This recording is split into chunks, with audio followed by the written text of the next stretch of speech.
Hello and welcome to Crit Hit Chronicles, where, yeah, I've taken over and it's a lot of fun. Welcome to Shadows over Baldur's Gate presents not Shadows over Baldur's Gate, but a one shot, The Gift of Knowledge, where we're going to be exploring a couple of different characters doing a little side story, as we've done a couple of different times. But we're also going to be raising money for our dear Chronicler, who is off enjoying birthday shenanigans. And so wherever they are, we love you, we miss you, and we hope that you are shenanigan as best you can on a birthday. And hopefully when you come back, we can help fix your computer, because without Cujo, this channel is a little difficult to run, and we all would like to be able to continue to play.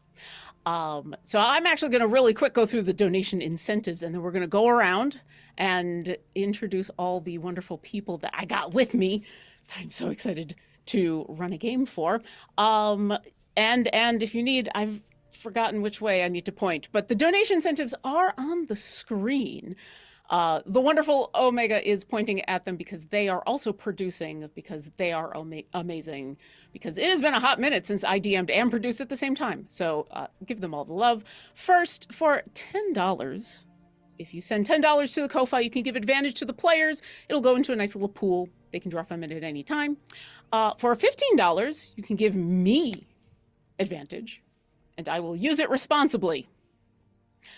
For $20, you can give a natural 20 to the players, which will also go into a nice little pool that they can use at any time. For $25, the players will get a random magic item that they'll roll for, that they can use. And I'm sure that it'll be fine. I'm sure it'll be fine.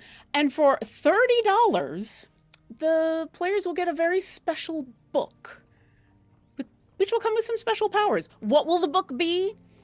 You're just going to have to donate to find out. There are actually a couple books. So, if a couple people want to donate some money, there's a whole series. You'll be able to find out. But first, let's meet our wonderful players, who are going to introduce themselves, but not their characters just yet.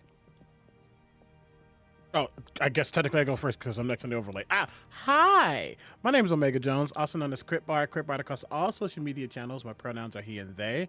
I am a professional actor and vocalist from the Midwest, turned tabletop gamer, designer, dungeon master, host, moderator, producer, jack of all trades, master of like 3 of them. And I'm not going to get into who I'm playing yet because I think we're saving that for the actual game. I'm going to pass it down.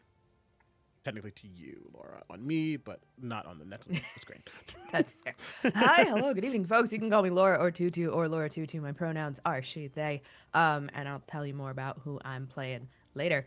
But I am a TTRPG player, producer, award-winning nonsense maker, and this is gonna be so much fun. I'm so excited to be here. I guess that just leaves little me. Hello, everyone. I'll be telling you who I'm playing later, but my name is PJ McGaw. All over the internet at PJ McGaw. I'm a TTRPG writer, stream producer, award-winning role player, and award-nominated runner-up GM of the Crit Awards. And I am super excited to be here with everyone else and telling these fun stories. And let's get into it. Back to you, Lauren. And I'm Lauren Urban, she, her. I'll be playing everybody else. And I am not your chronicler for this evening. I'm going to be your dungeon master, storyteller, I guess, in this case.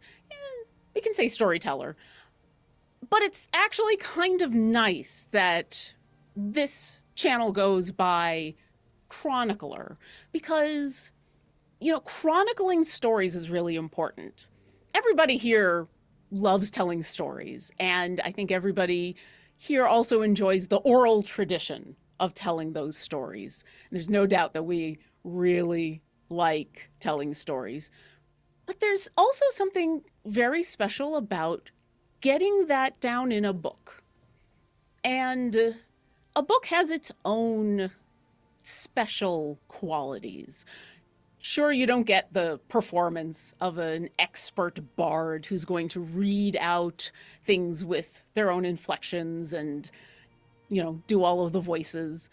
Sure, you're not going to get a teacher who's going to be able to explain things to you when you're learning something, but a book is portable. A book is tangible. A book is there all the time.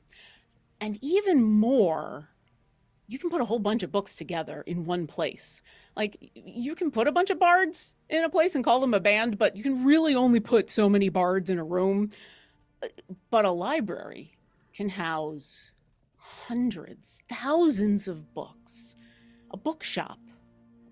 These are places you can walk into that are houses of knowledge, of stories, of just wondrous amounts of everything you could ever want. So it's no wonder that people really do kind of love libraries. Just being able to have all of that at the tip of your fingers is really important. Now, why are we talking about libraries? Well, you'll find out in a minute as the sun rises over Elturel, and we kind of pan away from this really kind of ugly, what used to be a fort of some sort that seems to be under construction. It's being renovated, and go on down to a little bakery. You can almost smell all of the really good, that pre-bake that's going on before anything has actually been baked. The starter, the cookies that are still dough, all of the good stuff that is just about to start being made. And just inside of this bakery is, at the moment, really only a unassuming older woman who is getting the day ready. And as she is getting things ready, okay, I did not know that I could have a magic item for me. That's interesting. I will. It is what it is. It is what it is. I will mull on that. That is going to be fun. As she is getting ready outside, someone starts to approach this bakery. Who would be of this trio of people who have come for a job? Who would be first to arrive? Oh, everybody's gonna be late. Oh, that's nice. I'm trying to decide because it's really for me less about lateness versus early. It's more about do they care? I think they do. You know what? It will be me. I think truthfully though, I think potentially if it's possible, he's sitting inside already. I don't think he shows up. I think he's the camera would see an individual, almost a honey brown skin, pretty smooth. There's not a lot of hair that you can see. There is a mustache, but it's very like well kept, set, vibrant. Actually, what color are the eyes? Very important here. Very important here. Oh, almost a greenish eye. It looks hazel in the light, but definitely more of the green comes out. They are in what I can only describe as like aristocrat-esque attire, wearing a really nice jacket, but one of those jackets that has like the high collar, doesn't actually button up, very long. There's a vest, button up, shoes, pants, the works, but it looks pretty nice, like some noble, in some way, shape, or form. And it's in more of a maroon meets black meets a little bit of blue, maybe, but more on the cobalt side. It's kind of a mix of those colors this individual has on. Quiet has probably a mug with some type of liquid in it. It's probably a coffee with a lot of cream. Definitely not a black coffee drinker. But they're just kind of just quiet to themselves, just as you're enjoying this, Grandmother Honeymeadow walks on over, seemingly unsurprised that you're here, even though it seems like you've just kind of appeared. And she's walking over with a small plate with, what would you say your favorite baked good is from this bakery? Like a biscotti. Yeah, it's a little biscotti. Sets it down and says, "Oh dear, I'm so glad you're here already. It's nice to know that we're gonna get you all set up and off. It sounds like you're gonna have a pretty busy day." Sure I will. Thank you for the invitation. Wouldn't have expected anything else. And they'll kind of look at the biscotti. The eyes dilate ever so slightly when they look at the baked good. But look back to Granny Honeymeadow, awaiting whatever comes next, of course. Well, what comes next should be at least a couple more people. After that, well, you thank me, but before she can go on, who's the next person to enter the bakery? You hear them before you see them, and that's just because from directly behind Granny, it's like, morning. Oh, hello. And who do we see when Granny turns around? First of all, you did not hear them come in the slightest. But what Granny and her compatriots see is a slight build, dressed in sort of your standard basic gray, black, brown, the kind of armor and cloak and boots, greaves, what have you, that are meant to blend in the city. Pale, almost fully white skin, white brows, white eyes, white shock of choppy hair, as a changeling kind of pokes their head around Granny's shoulder, just nods. So, what are we getting into today?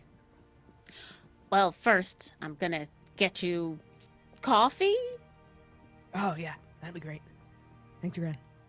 Absolutely. Have a seat. I think there's one more coming, and then, well, and then you'll see what's going on. And she starts to shuffle off to go get you a cup as you are offered a seat at the same table as Catus. Above board question. Yeah. Would we know of each other, or have we worked together before? I'll leave the specifics up to you. I'm gonna say at the very least you know of each other, but any more than that is totally up to you. Maybe I've seen each other through, but haven't really gone on a mission together. Yeah, Potentially. that sounds right. Oh, lovely. What did you say your name was again? They call me Puck. Catus. Yeah, no, I've... Looks at the hand, looks up. Yeah, no, I think I've seen you around. Fine. Where's the other one? Sure, this gonna be. And as if summoned, Laura, what was it that you said? They heard you before they saw you? Is that what you said? Yeah, I heard their voice, did not hear any footsteps. Yeah, you see him before you hear him. A massive gold-scaled dragonborn, adorned in resplendent, brilliant armor. His head affixtions kind of draping down, with a very intimidating mace, or a very intimidating maul. And as he enters, you see, like a dog that refuses to put their hands on the wall when you put their head too close, just unblinking, and that's when you hear him. Oh, damn it, son! Ow! I mean, I have to learn. Doors are different now.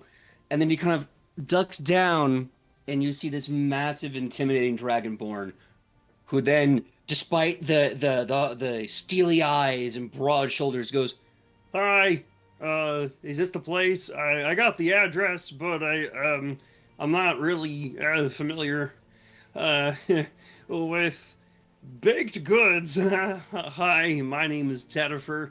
You can call me Tedifer.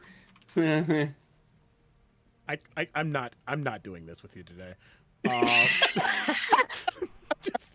I'm not doing this with you today. At the bump, you see like a slight shake from Katus, like not fright necessarily, but just like caught off guard. Just learn how to practice the art of balance and precision, and maybe you wouldn't bump your head. Oh, no, sorry. No, I see. I'm not used to being this tall.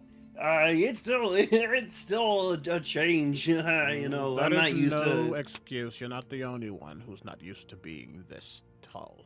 Oh, okay. Well, I mean, I did it in like a day, but no. You know what? That's on me. I gotta get better at it.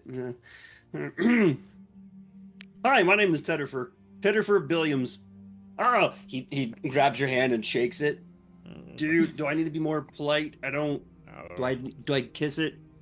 What's good for you? No, okay. Hey, Ted. Hi, Puck. It's good to see you. Yeah, no, I didn't realize you were on this one. Yeah. I'm getting the feeling that this might be a little out of my wheelhouse, but yeah,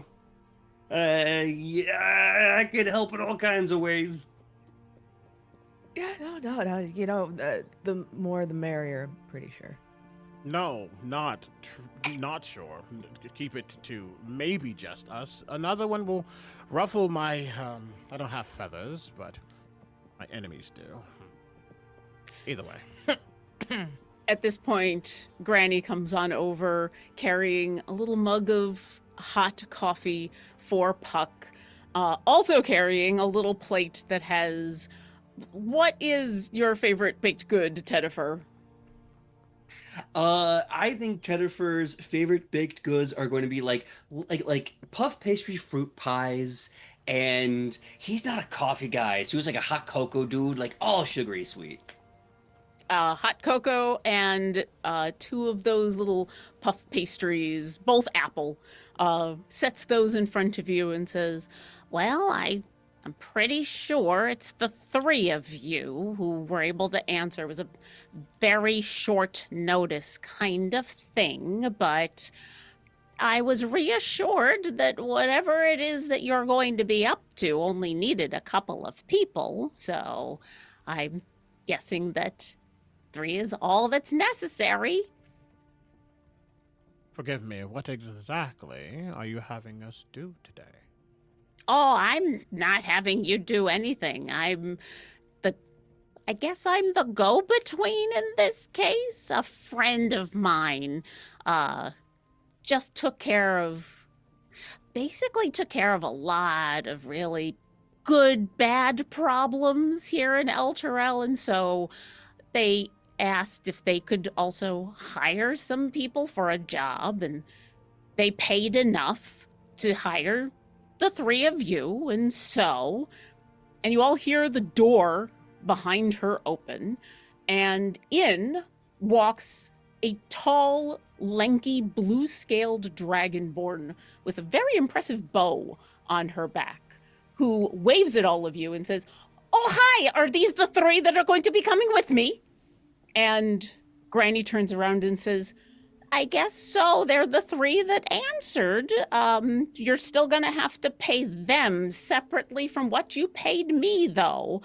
I'll get you the donuts. And Granny walks away as this dragonborn approaches and just unceremoniously sits down at the table in the 4th chair with all of you and says, oh, hi. Okay, so, Granny said that I was going to get some of the best sneaky people if I, told her that I needed sneaky people, so that's the 3 of you?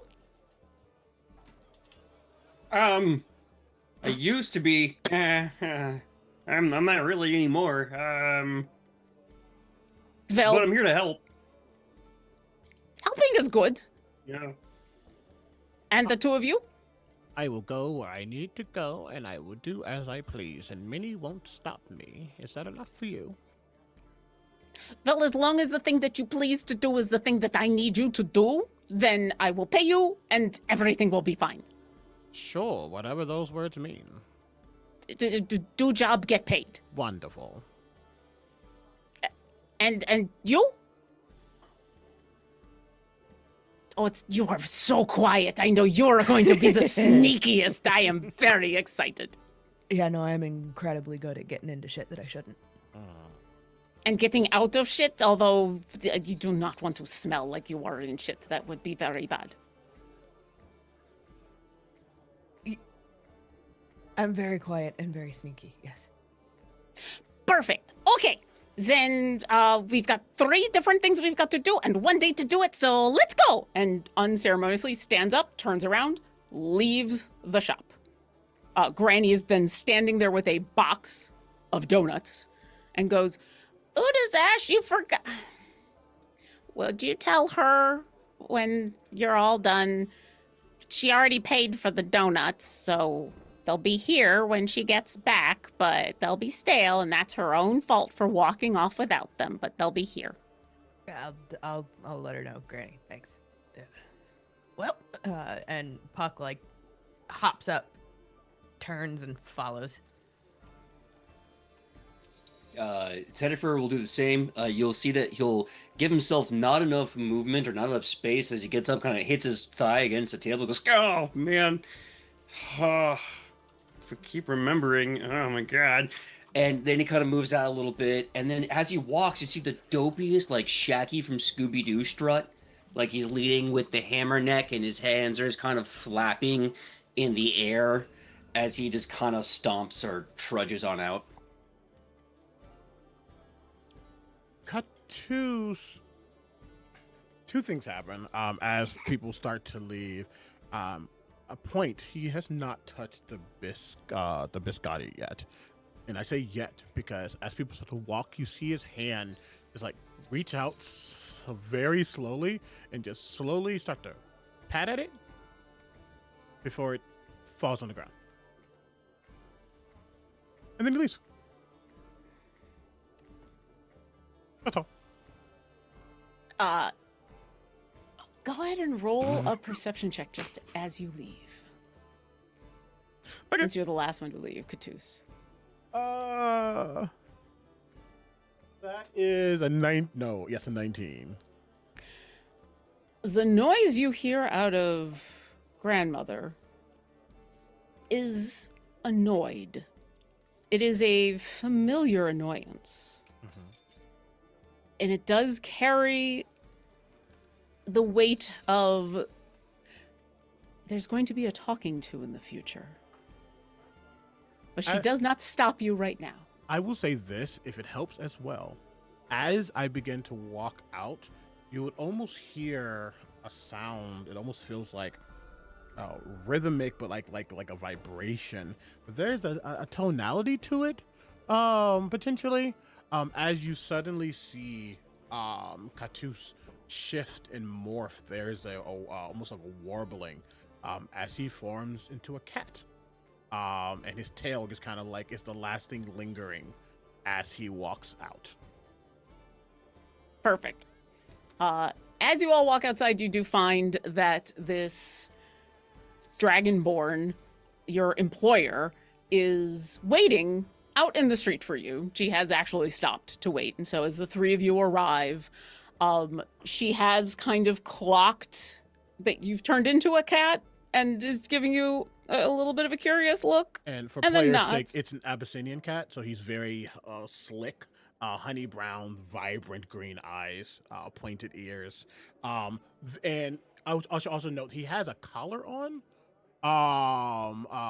And this collar is pretty ornate, simple but ornate, golden in color, with a couple of like crimson gemstones through it, and a small bell.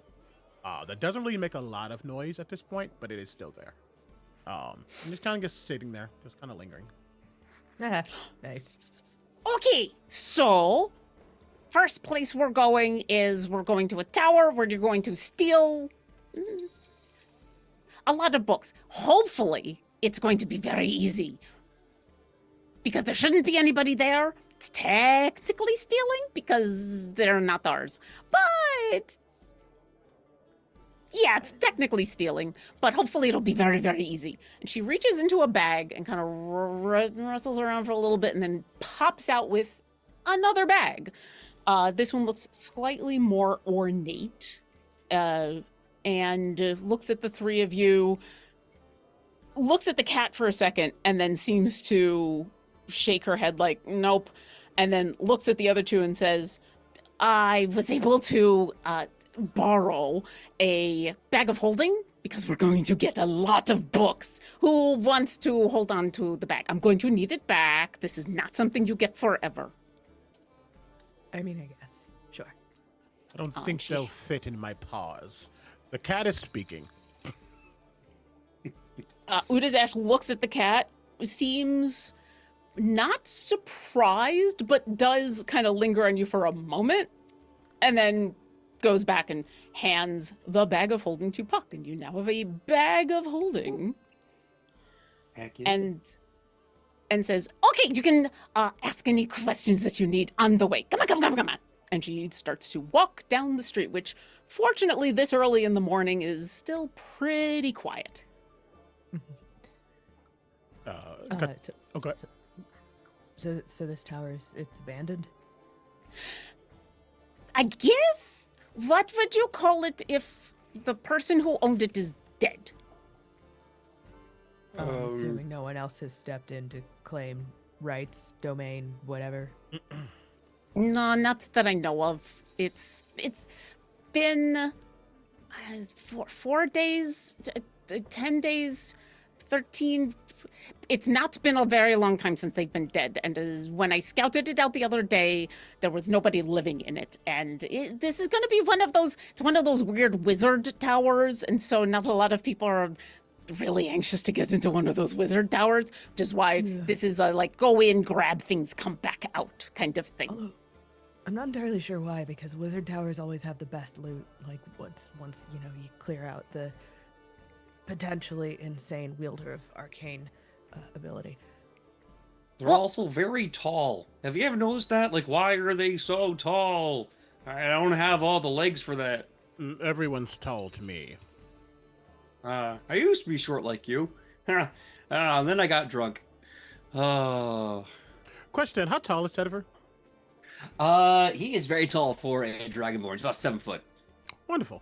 You would just see Katus kind of walking around, but then for a moment he's like looking up at you, and he's doing that shaking thing that you only see cats do when they're ready to pounce. And then he lands on your shoulder. He just goes, I've been chosen. No, don't. You're just convenient. I don't want to move my paws. Typically, people move me for myself. I will require you for further transportation. Thank you. Oh, this is great. I will happily be your transportation. Also, yes, wizards suck. I've never heard a familiar say that their wizard sucks before. This is amazing. Familiar, no. I am the great, the honorable Sir Katus of the Vent Emperor State. Katus works nigh. Okay. I am not a familiar. That would hint that I am not of importance or some magical anomaly. No. I am me, and there is no fakeness here. Oh, I never indicated that a familiar is anything but real and important. I know a lot of familiars who are very real and at the very least think themselves very important. But yes. And Udazash kind of looks at you holding out a paw and says, okay, what is this? You are supposed to take it and kiss it. That is what happened with my masters. Well, I am not your master. Do you want me to do that? I do not make these rules. I am a cat. Okay. And she takes your paw and kisses it. And for the Wonderful. first time ever, you realize that Dragonborn do have lips. Hey, He actually purrs at it, kind of settling back in to Tedifer, kind of swaying back and forth, looking about. Well, I've never kissed a cat's paw before, and this is now the best day ever of all time.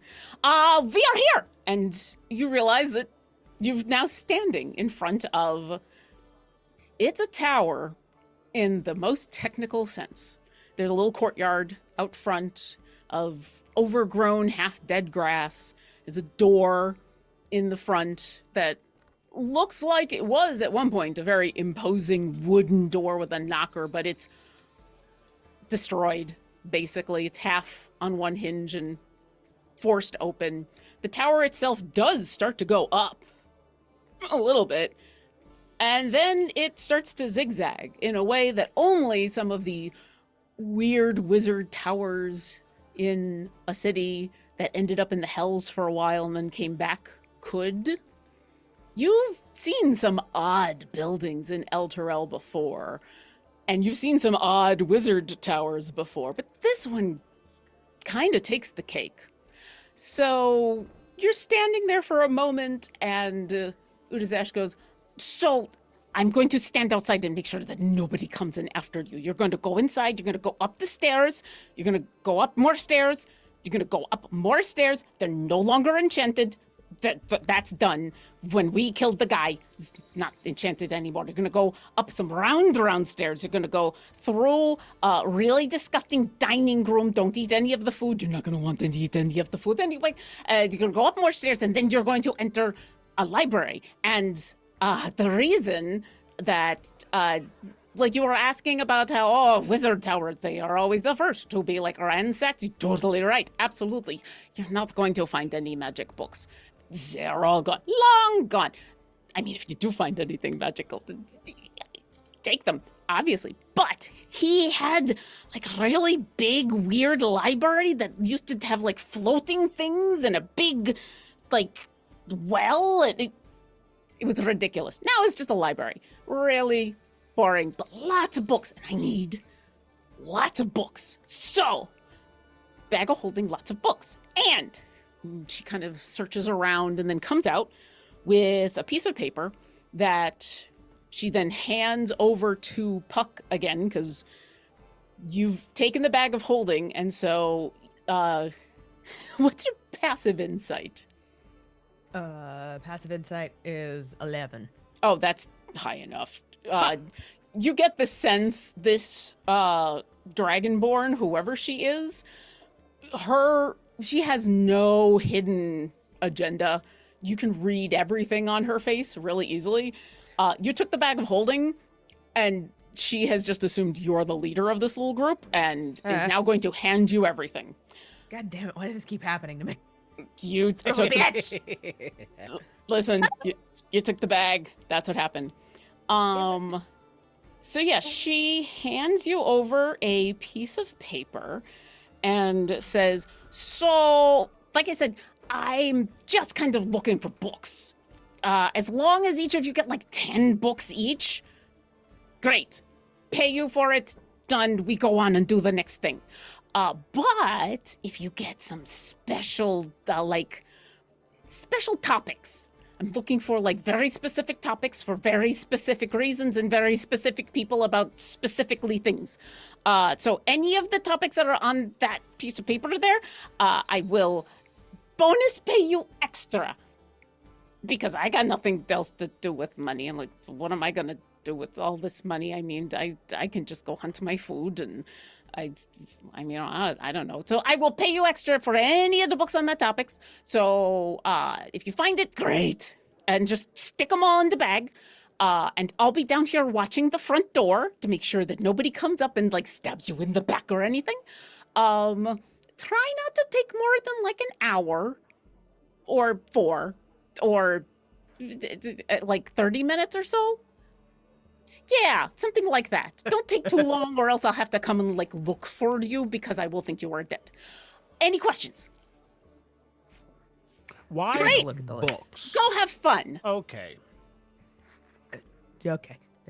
And she skips forward over to the broken door and leans up against the side of it, pulls out her bow, puts it in front of her, almost at like a weird parade rest, and just leans up against the door jamb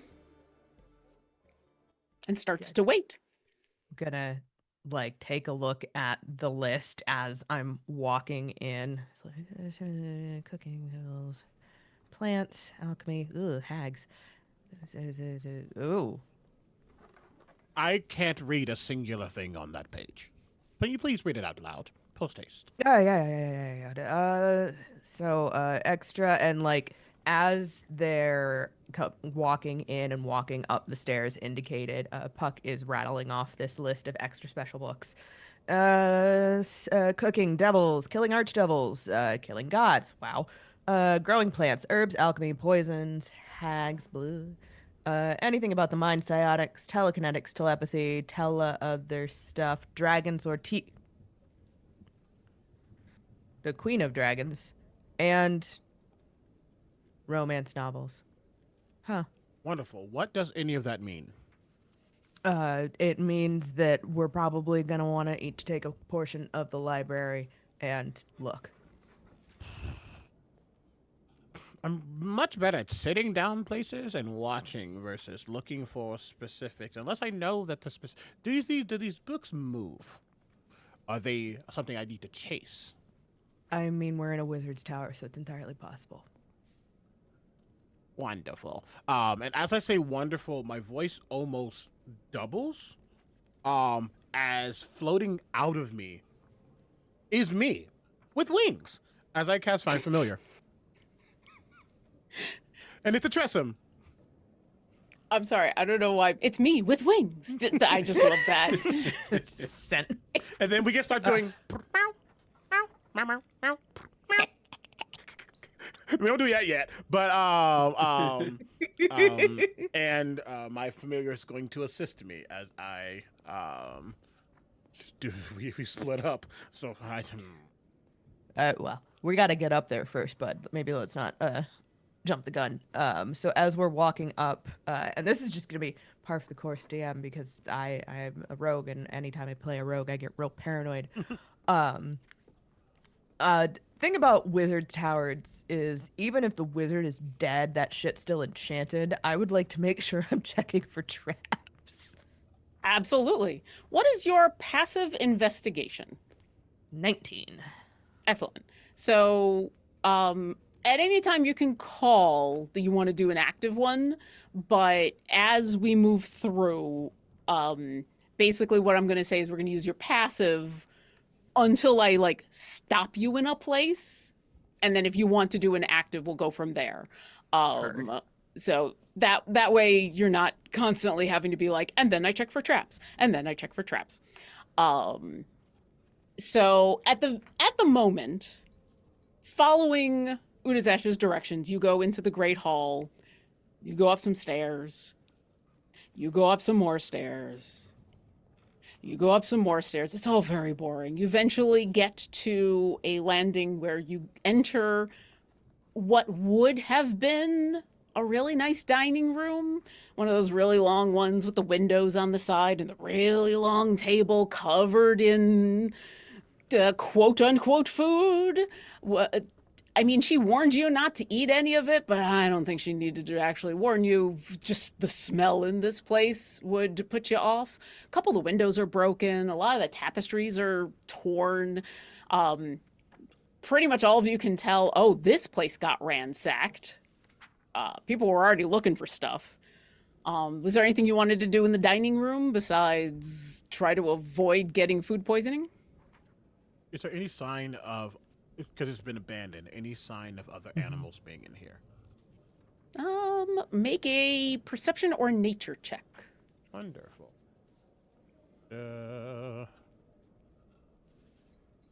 You are going to see, as I kind of like take up a stance, to start licking myself, just kind of like randomly get grooming as I guidance myself. And my buddy, who was just me, is going to assist me. You said what were the types again? Either perception or nature. I would do a perception. Ooh, really nice dice face. Please. Okay. 25. So are you looking for signs of animals living here or just Just animal that they were here? activity, if things have been through. But yeah, if something is currently the signs of something being here, like I've seen, unfortunately, because not all nobles are great at this. I've seen like rat pellets out, that hints that there might be rats here. I've seen like certain scratches on things that hint there might be bugs in the walls. Like just signs, but also if there's something we just need to just be mindful of. Yeah. Looking around, there's been a lot of activity from a bunch of different animals. Yeah. And you get the sense a lot of it came in drawn by the food and left, especially through the broken windows. Various and sundry birds, various and sundry vermin, maybe a larger bird or two coming after the various and sundry that came before. There are droppings and yeah, it's kind of gross. You don't necessarily find that there's any trace of them staying. Everything seems to have come, had a buffet, and left. Roll me an Arcana check. Sure. 100%. Natural 20. Hey! 419. I do not have a chronicle with me, but at some point, Cujo, if you're watching this, there you go. We're going to put the cat in the chronicle. With that natural 20, it hits you immediately. This place, even though the wizard is gone, even if this place is not at all enchanted or magical or currently enchanted or magical or anything, this place was probably a wizard's tower long enough. Animals can sense that kind of thing. I mean, you all, even walking on in here, got that vibe, got that, I mean, you see Puck looking for traps. You, Tedifer, you probably are also kind of just looking around. All of you get that sense of this place kind of gives you a little bit of the creeps, despite the fact that Udazash seemed pretty sure that nobody's been in here and all the magic is gone. Animals can sense that too. So you are pretty sure anything that came on in here came, grabbed, left. Nothing wanted to stay. Good thing, friends. Well, first you would all hear a sudden scratching, but then it becomes rhythmic as you see, like, in one of the tables, just going back and forth. Good thing no one is still here, which is great. I can potentially claim this as my territory. So just to confirm, we are in the library, right, Dungeon Master? Not just yet. You're in the dining room. You're Gotcha, dining going room, sorry. to go through the dining room, do some more stairs, and then there will be a library. So they're cool. Yeah, I don't think I have anything really to add at this point in time. But Tedifer's just gonna look at all the food and go, No, you hate to see it go to waste, Like, so many people could eat this and, yeah, it'd be good, but oh well. Hey, is it weird if I eat the chicken? It doesn't look green yet, so like, fingers crossed, right? This is my the old look stomach on used to Puck's handle it. face. The new one, I'm not This so is the sure look on about. Katu's face. This is, I this mean, is the look on the DM's face. if you would like to take that gamble, I'm not going to stop you, my guy. You are a full-grown person. Oh, okay. Nothing Cool. less than 4 stars for me, and this is barely one.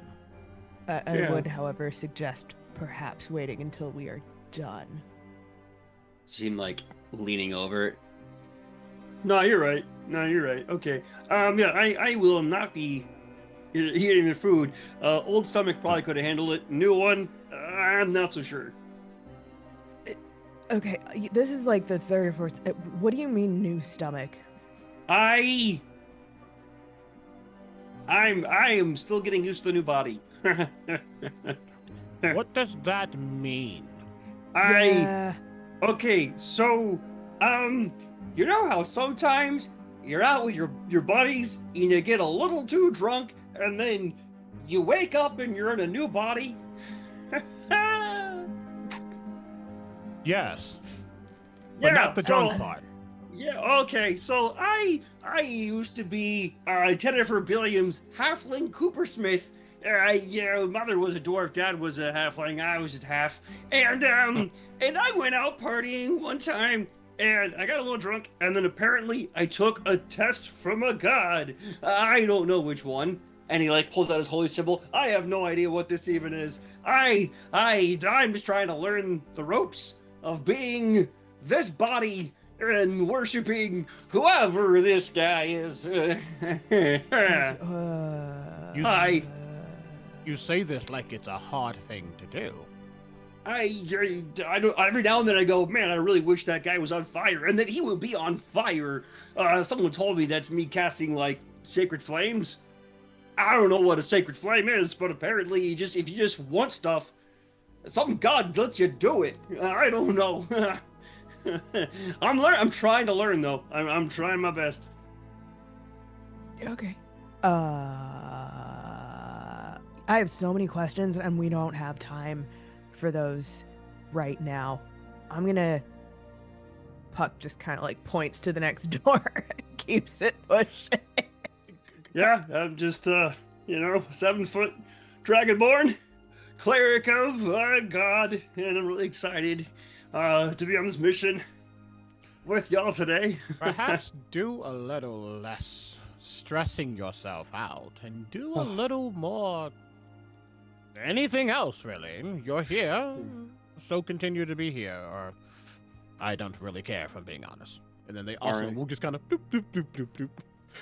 Okay. Follow after Puck. And as you both leave, you see Tedford is like, this was such a bad idea, Teddy. And he just starts like slumping up the stairs. Oh my Still god. with that awkward halfling sway they have. Yeah. Oh. At least they would in the video games anyway. You continue up the stairs. To some of you, more with sway than others. Stairs, stairs, stairs, stairs. Stairs that sometimes go in directions stairs shouldn't go. Stairs that sometimes feel like they're going in the wrong direction.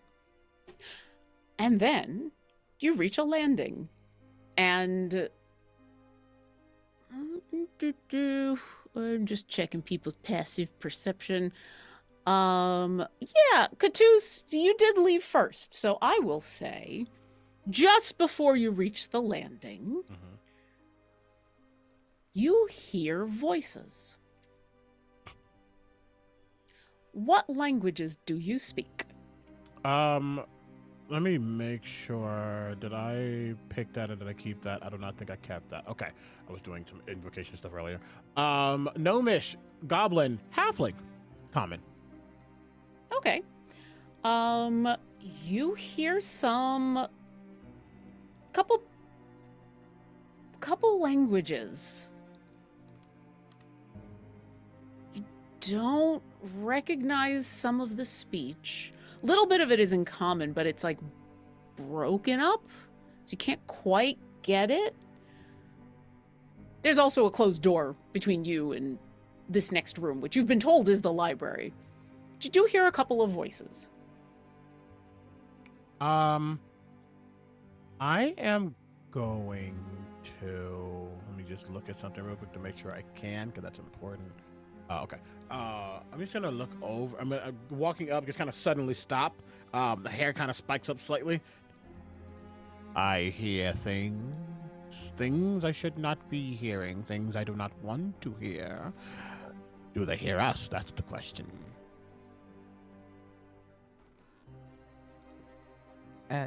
As we approach, do we also hear them? Since it's been pointed out to you, yeah. None of you can really hear specific words through this door, but now that it's been pointed out, absolutely. There are beings, multiple beings, You can recognize at least 2 different voices on the other side of this door. Okay.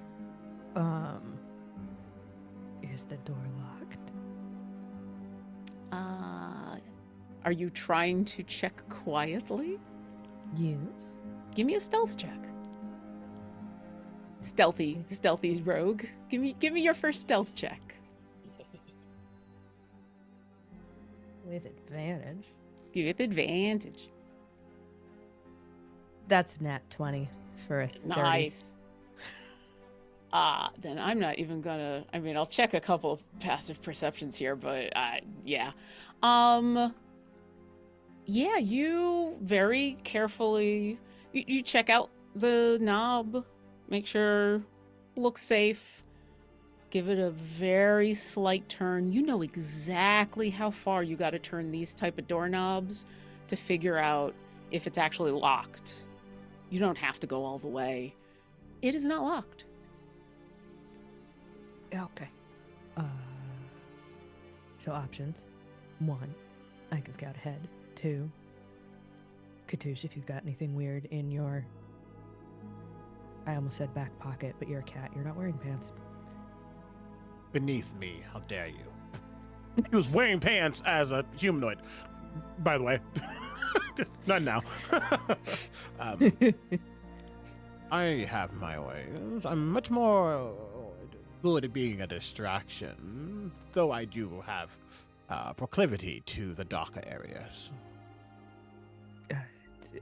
Well, far be it for me to stop you. You couldn't even if you wanted to. Fair. CB, you got something? As far as getting, I don't have anything to. Well, technically, actually, I do. Let me check wording. That's the important aspect here. I don't have a way to shroud us to say that out loud, but if we don't want to go through the door, can't get us inside without it. It would be a spell slot, but otherwise we can just try to stealth. Though I do think the main question is, Teddy? Teddy, buddy? Yeah. Stealth? You don't want me doing that. You thought Marcus was bad. I have disadvantage with a -1. Oh, fuck me. Teddy, bud. Yeah. Yeah.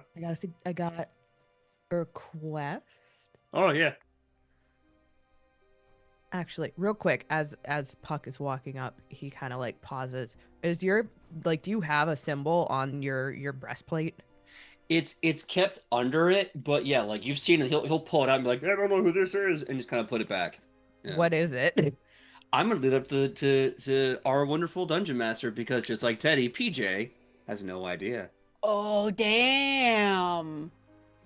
All right. Wait, You what is know- your subclass? That's what's. I'm scared now.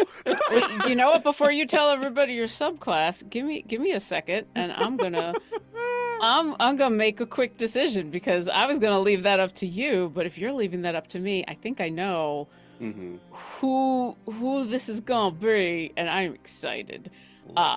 Give me a moment. I'm gonna say, for the moment, Puck, you're like, wait a second, I recognize that symbol, but it's on the tip of your tongue. You will recognize the symbol. Okay. I just need a hot minute. Here's the thing. Well- I appreciate your enthusiasm Mhm. and your general desire to be helpful. That's great. We love it, especially in a cleric. You walk like most of Granny's pots and pans falling down the stairs. Mm. Mhm. So would you be opposed to waiting just outside the door? And if you hear shit go sideways, well, at that point, we really don't need you to be stealthy anymore. No, that works for me. Honestly, if I'm out here and you're in there, that's probably better for both of us. And if you're like 30, 60 feet within eyesight, I can be like, hey, God, could you not let them die? And it works every time. Why do you We- pray to a god? Never mind. I learned that humanoids think that they need a higher power to feel special. Okay.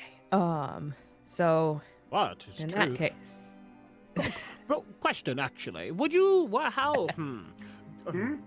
You looking at Puck? Do you hold things? How strong are you?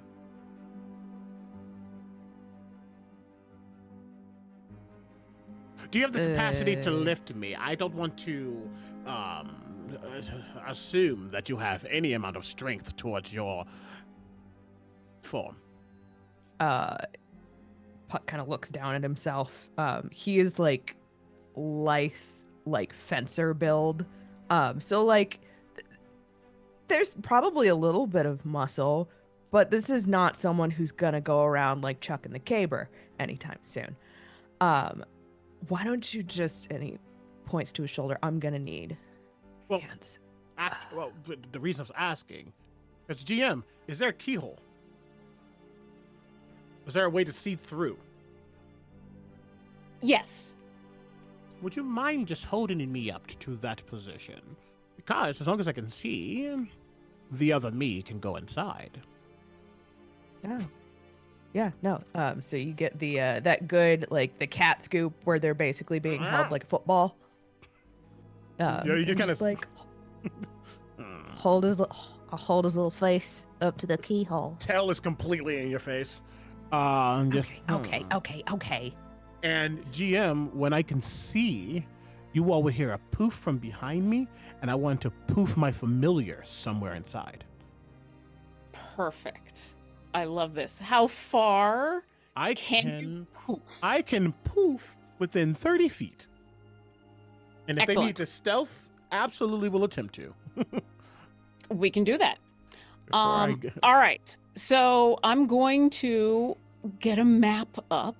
Okay. And while you get the map going, Puck is going to recognize the god that's on the symbol that Teddy has.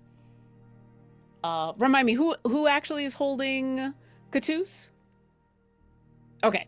All right. So Puck, you pick up Catus, hold up to that little keyhole, and you have that moment of, as soon as your mind is off of something, you know how you have that, and where when you're thinking hard, and you're like, oh, I just can't pull it out of my brain. I can't pull it out of my brain. And as soon as you stop thinking about it, your brain catches up and goes, oh yeah, that's a Vandra. Yeah, that's that. Oh wait, that makes sense. She's the goddess of change and luck. Huh. But you're stuck there holding this cat when you realize that. And let me. So yeah, I gotta get you a familiar. Thank Familiar. you. It gets We big. gotta tress him. Mm-hmm. Come on, D&D Beyond. Give me Tressum. Awesome. There you are. All right. Tressum. Oh, you're so small. Oh, yeah. You're so... And just Okay, so we're so- clear, if we can duplicate that, I'm just gonna turn the other one to me because I am literally, or we can do whatever it cuts. It doesn't matter. I'm literally a tiny beast right now. I am not this big boy. Also, yes, PJ.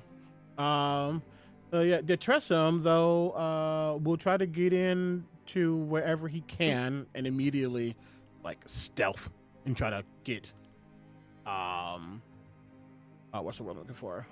Into an advantageous position. Okay.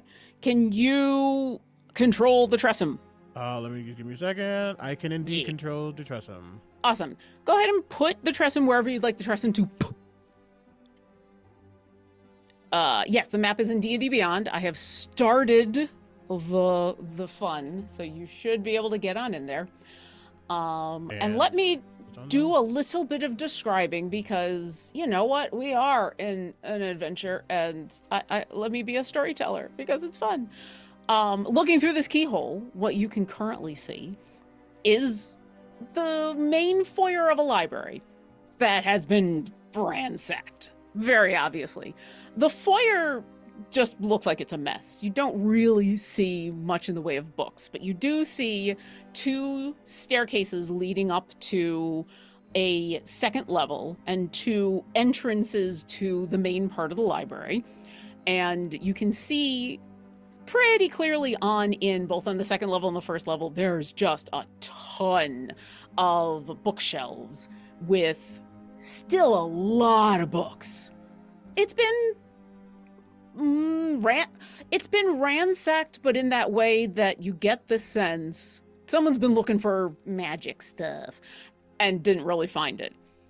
What you do see is at least a couple of creatures that you assume are the reason that you heard people talking. Up on the right-hand side and on the little cross, the little walkway, you see, well, first, tell me, Catus, how familiar are you with the Hells? It's so funny you say that. It's so funny I ask. If things were in a different way, he would be able to understand this language, but he should know Infernal. He should know Abyssal. He just doesn't. Maybe it's because he was a literal cat. But his family, owners, masters, whatever, the Van Dampers in Baldur's Gate, once served fiends. Oh, yeah. And when things went sideways, one of said fiends took pity on Catus, a Rakshasa specifically, who turned Catus, the Honorable Sir Catus of the Van Dampers, into the Catus you know now. So he actually knows fiendish stuff more than he should. Okay. That explains my proficiency in history. Excellent. All right. So you pretty easily recognize through your Tressem's eyes the 2 Cambion, one up on the right, one up on the left. Also, you even recognize on the right-hand side the big, beefy, squat Caneloth that's sitting next to one of these Cambion.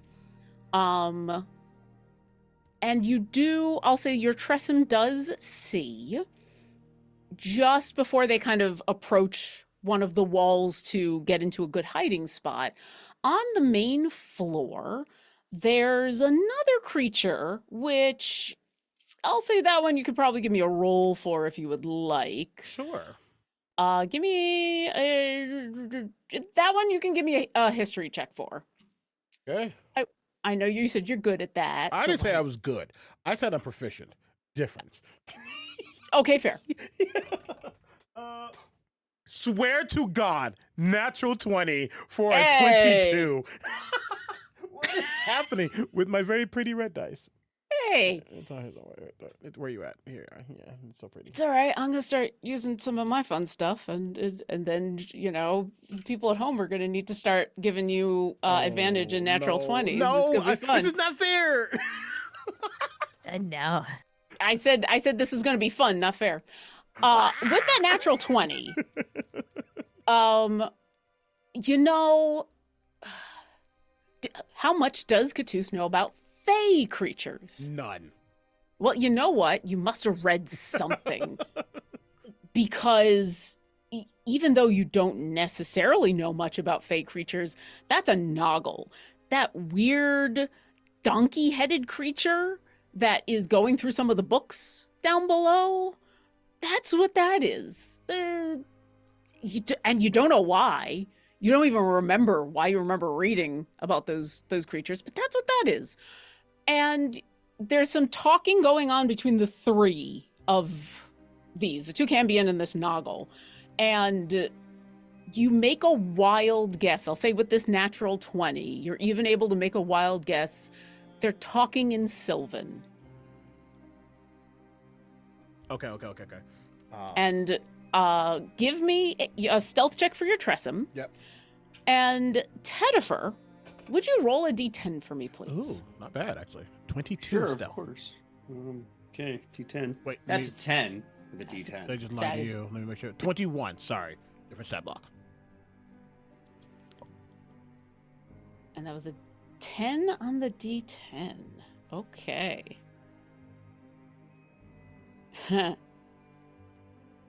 Okay. Sure. All right. Your Tressum is other me is in there. Puck has just realized who Tedifer has a god to, and Catus has got a lot of information. What would you all like to do? I'm not taking up a lot of time. Catus looks back at as the other me gets information. You kind of while you're holding him, he kind of went rigid. Even like the tail again, it's in your face. You can just move it and it bends and it stays. As he is perceiving through what the Tressum is seeing. Before he kind of comes back, you feel him that rigidity cease. Oh, there's a lot of bad things in there. Some smell familiar, not really kind figures. Another one not so familiar, a little foreign, a little whimsical, but I don't know why I can smell that. Cats smell everything, apparently. I have a thought. Just trying to look over to Teddy. You're not going to be able to sneak in. So instead, perhaps those of us who can get in as close as possible before you burst in. We probably won't be able to get through without some sort of tit for tat. That's beneath me, though. So. Mm-hmm. Okay. You're on your own. 4 paws for this one, my guy. Oh, don't worry. And I guess before you even do that, I disappear because in this form I can cast certain spells as well, including Misty Step. As I'm going to Misty Step right into the space. Yeah, that'll do it. And I'm still trying to figure out how to make you small. No worries. So. Honestly, what we can do is quite simple. Just make me another. I'll just copy other me. Yeah. Yeah. I'm not terribly concerned.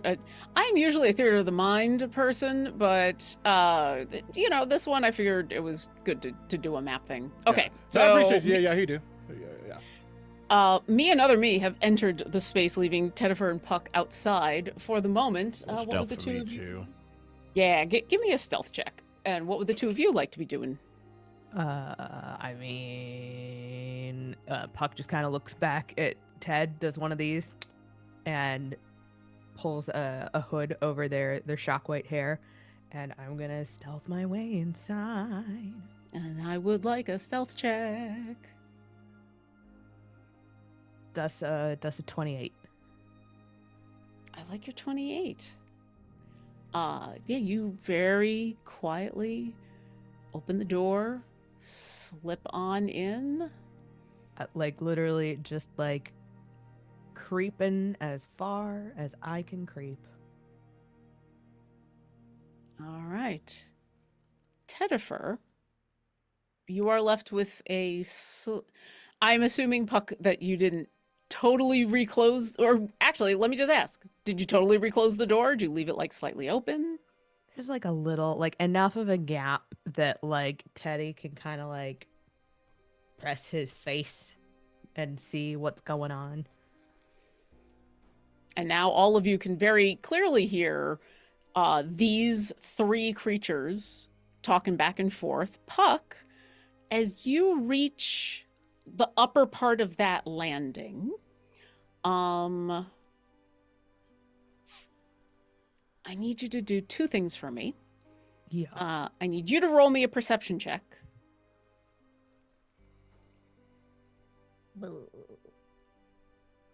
That is a 12. Okay. And then would you just roll a d20 for me, please? That's an 8. Okay. Just so you know, really quickly, as Catus landed and kind of set, you would have saw him just kind of hit his bell slightly. The one that said it doesn't really make sound; it's more sentimental.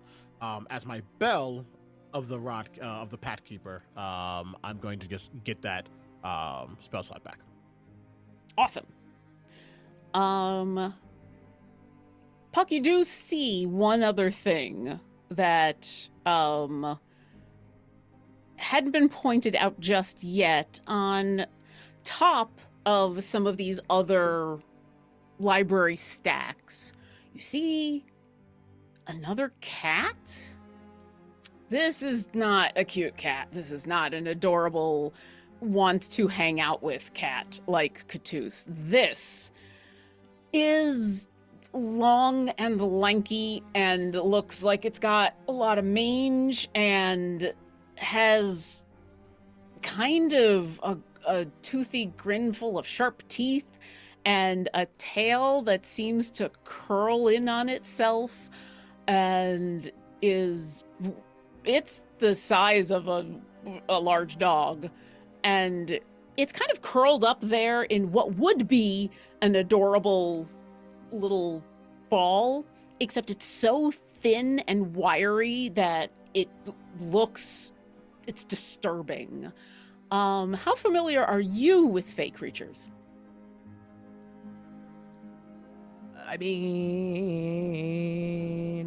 technically, as a changeling, You are fey. I'm gonna say the no roll is needed. You kind of recognize what a Ketgrin is, and you know these things they're nasty. They're not only nasty, they can mimic people, and they can steal your voice, and they can teleport away after they've stolen your voice. And then they're also kind of addicted to riddles, because a lot of fey creatures are just weird. But yeah, they're just, you don't want to tangle with these things. And what the heck are they doing here? What is going on? Jeez. Okay. So yeah, I'm gonna like sneak until I've got a clear shot on, I guess, the nearest adversary. And then I'm gonna look back to Catus and like nod. As you nod, we're gonna actually go over to Tedifer, because someone has just donated to get you a magic item. So I need, so first off, we're gonna go back to Tedifer, both because I do not believe you were given any instruction on when to come barging on in, correct?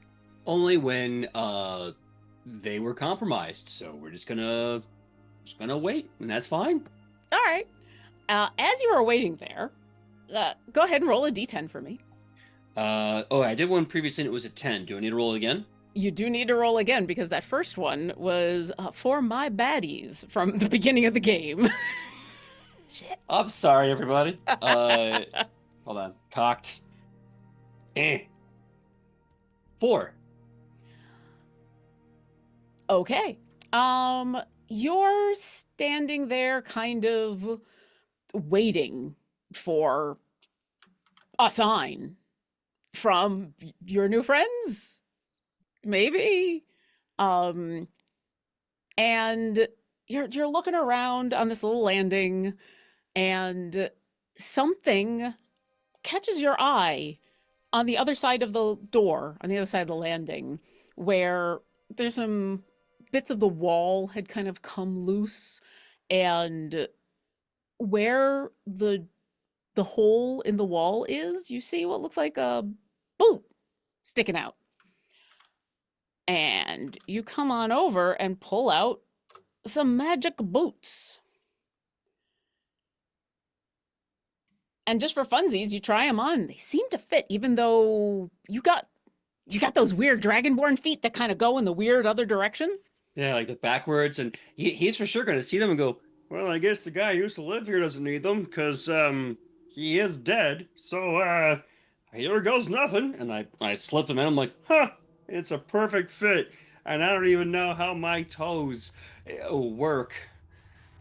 Well, they must work perfectly with these boots. And you know what? Something about the fact that these weird magic boots here in this tower got left behind, they just attune to you immediately. I actually don't know if they need attunement. If they do, they just attune immediately, and you now have boots of levitation.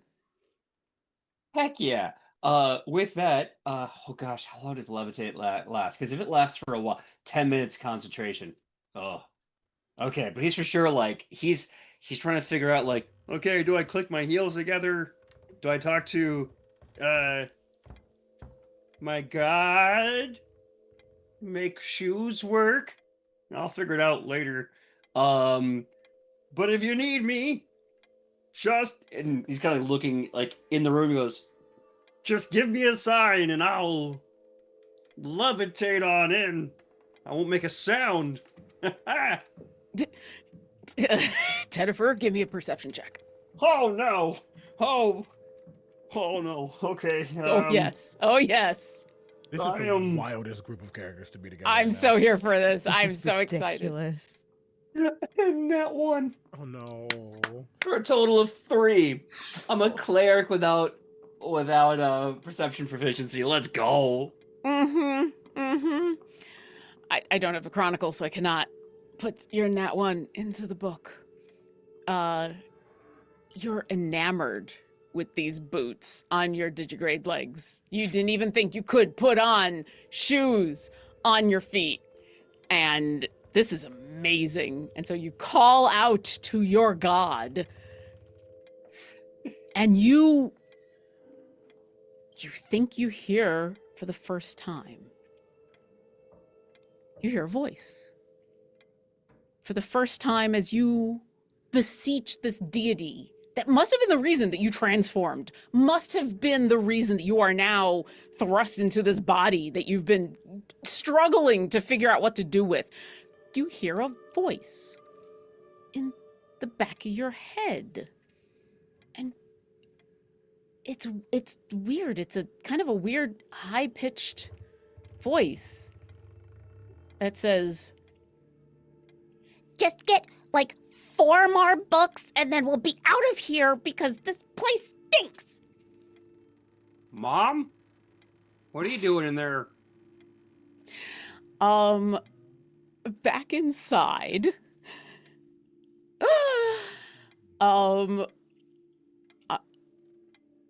Puck and So Puck and yeah. Quadus. Yeah, I know you were getting ready. You were getting ready to do something. I'm just gonna give you one piece of information, and then you can do what you will. Puck and Quadus, you've been watching as they've been talking to each other in this language you think is Sylvan. You don't quite understand. They stop talking and they seem to go back to what they are doing. But then you watch as the Cambion on the right, they've been pulling books off of the shelf and feeding them to this other big fiend who their tongue comes out and just goes and just eats them. And then after a second or two, turns back and starts to turn to look at the other Cambion, but doesn't say anything. Just kind of looks at them. And after a moment, turns back to the books. Doesn't say anything, doesn't do anything. But all of you, for a brief moment here, Let's just get a few more books and get out of here. This place stinks. what would you like to do? You hear that in the back of your head. Well, first of all, that's weird. Second of all, I think what as Puck is sort of crouched in a shadow and watching, they reach a hand beneath their cloak to the small of their back and draw out 3 silver darts and just sort of hold them ready to go. And I'll look back to Katus and just give a nod of ready when you are. Choose for a moment. It's like, why is a humanoid nodding at me? That just go. Oh, this is what they do to communicate. I'm much more used to tactile. All cute. Thank you. Do this. Go that way. Hits the butt. Like those things make sense. This doesn't. But he gets it finally. Question: while we're standing here, the person in the middle, what is their vibe? The dapple in the middle. Yeah. Their vibe is very much bored. It's a very much a. They're not even looking at the books that they're pulling out of the shelf, or when they are, they're pulling out a book. They're kind of half-heartedly looking at it and then kind of tossing it into a bag. They're wearing just kind of workman's gear, just kind of breeches and a shirt. But yeah, very much. I'm here doing a thing. Okay. Another question, really quickly. Yeah. For a cat, that's typically he can sense a hierarchy. He can sense like when someone's being talked to. This is the person who's better. Typically, they're taller. They're just things he's used to. Does anybody look like a leader here, or they kind of all look like they're doing stuff separately? The two Cambion are absolutely the ones in charge. And You get the sense the two Cambion might be equals in this, but that they are absolutely the two giving orders. While you can't necessarily understand what they're saying, yeah, they're the ones in charge. Okay. Just like the two Cambions looked at each other, Catus and Other Me look at each other, and they switch sides. Catus will move over. Well, Other Me will move over here. Catus will move over here. Very, quiet, moving through, trying to not, make any sounds. They're pretty nimble. Yeah. Ultimately, I want to have Catus move over to Puck silently, if possible. And Catus is actually going to start moving up the steps Okay. slowly. I'll keep your stealth checks from before just to make life easy. Other Me is going to be right behind you, Puck. But I'm going to try to slowly get to this guy as best as I can. If I get seen before that, that's okay. But Puck, you can tell that I am starting to stalk towards the Cambion. Very slowly, but doing the thing that if they were to turn, he's just like very still, turning and keep walking. I think Puck, oddly enough, is kind of doing the same thing, just keeping like crouched super low. And if I can, DM, I would like to sort of turn back to look at the crack in the door. Is Teddy still looking, or has he been utterly distracted? Teddy, at this point, you've heard the voice in the back of your head talking about being bored about getting books. What is... It's up to you. What is your demeanor? So I think he's throwing like, No, you can't be my mom. She's not here. That's a lie. and while he's doing that, he's how to put this? He's keeping an eye open, but every now and then it's kind of like looking at his shoes. He's like, I think it seems to be okay. How they fit so well. so he's definitely having an ADHD moment, kind of like splitting his attention. Okay. I would like to make sure when he like gets eye contact, Puck is gonna count out the number of people that he can see on his fingers silently, and then like motion, and then he's gonna do a 5, 4, 3, 2, 1. On 1, you have haste. Oh. The cat behind you is kind of like paws at your shoe or your back, and it's not the hard ones. It's just like, oh, the cat loves me. Biscuits. As you will be getting haste from me as an action. And I will say, Catus, as both you and the other you get up the stairs, both of you also see the other cat. Other cat, I have an enemy. Mm-hmm. I have an enemy. Haste has been cast. I'm assuming there's about to be an attack.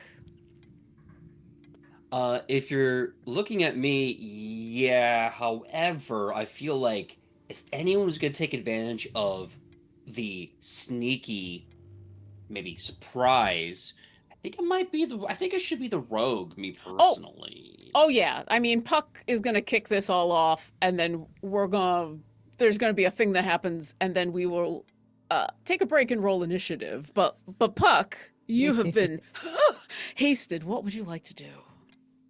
So there's like that half second, like, you know, when you can feel the pre-workout hit out of nowhere and suddenly you can taste colors. There's that moment where he's got to like pause and like inhale, and then it's gonna be a creep, creep, creep, and then I would actually like to throw one of these silver darts at the weird, ugly cat. Sure. Doot, doot, doot, doot. Can't read my dice. Okay, that's 18 on the die plus 7. Absolutely hits. So that is 4 on that die, because darts are only a d4, but I was going for the vibes, god damn it. I mean, I do. you have surprised them, so there is gonna be a sneak attack. I do, however, apparently have special sneak attacks. So what I would like to do with this particular sneak attack, apparently one of them is just called sneak attack poison. I mean, straight to the point. I'm here for it. Yeah, so I think there's like a small satchel on one other part of Puck's belt, and before he throws, he kind of darts his hand down and just. So that's gonna be 4. That's not bad. I'm not mad at that. Plus. So that is 17 total points of damage, and I need a DC 15 con save. Sure. Con save. That is a 10. Is this against something magical? DC 15 con save on the saving throw. On a failed save, the target has the poison condition for 1 minute, and at the end of its turn, the poison target repeats the save. Okay, they are poisoned. Yeah, you hit this cat who is, curled up in the most disturbing way. Where do you hit the cat? The cat grin, I should say. There's a cat in this room, and then there's a Tressum, and then there's a cat grin. So, I think like if it's curled up and it's got that like weird little hunchback, it's just like right behind one of those weird little bony shoulders. yeah. It screeches in a way that is cat-like if a cat was played backwards on a phonograph and the butt comes up despite the fact that you hit it between the shoulders, and you hear this and it immediately gets up and the head whips around to look at you, and then that maw turns into a toothy grin with the sharp pointy teeth and the big yellow eyes with the slits that start in the right direction, and then as it squints at you, it's almost like they turn in the wrong direction and then they focus again in the right direction. And then everybody looks at you. I think we'll go to break. And we'll roll initiative when we get back because, yeah, I'm excited. We'll see what happens. So, yeah, we're going to take a short little break and go get some water and some snacks and take your meds and tell yourself that you deserve every good thing that happens to you because you do. And we'll be right back in this library where we're going to see what happens next. So, thank you. Bye. Bye.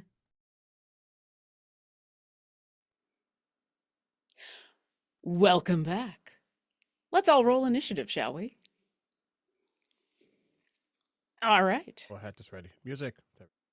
Music. Dun, dun, dun. Well, All that's right. a little lied. I lied. Puck, what'd you get for initiative? 24. Nice. And Tedifer? Die face of 15 for a total of 14. And I love that cleric initiative. And me and the other me. Do you want them to go together? He's not familiar. That probably makes sense. Yeah, So yeah. like you and then the other you. Yeah. I guess in that order. Or 25. I also have Ooh. alert, so nothing can try to surprise us. Well, you are not going to be surprised by anything. Y'all are the people surprising. So we're going to do that. Okay. There is one thing that is going to happen right at the beginning. As Puck gets this shot off, and everyone is surprised, essentially.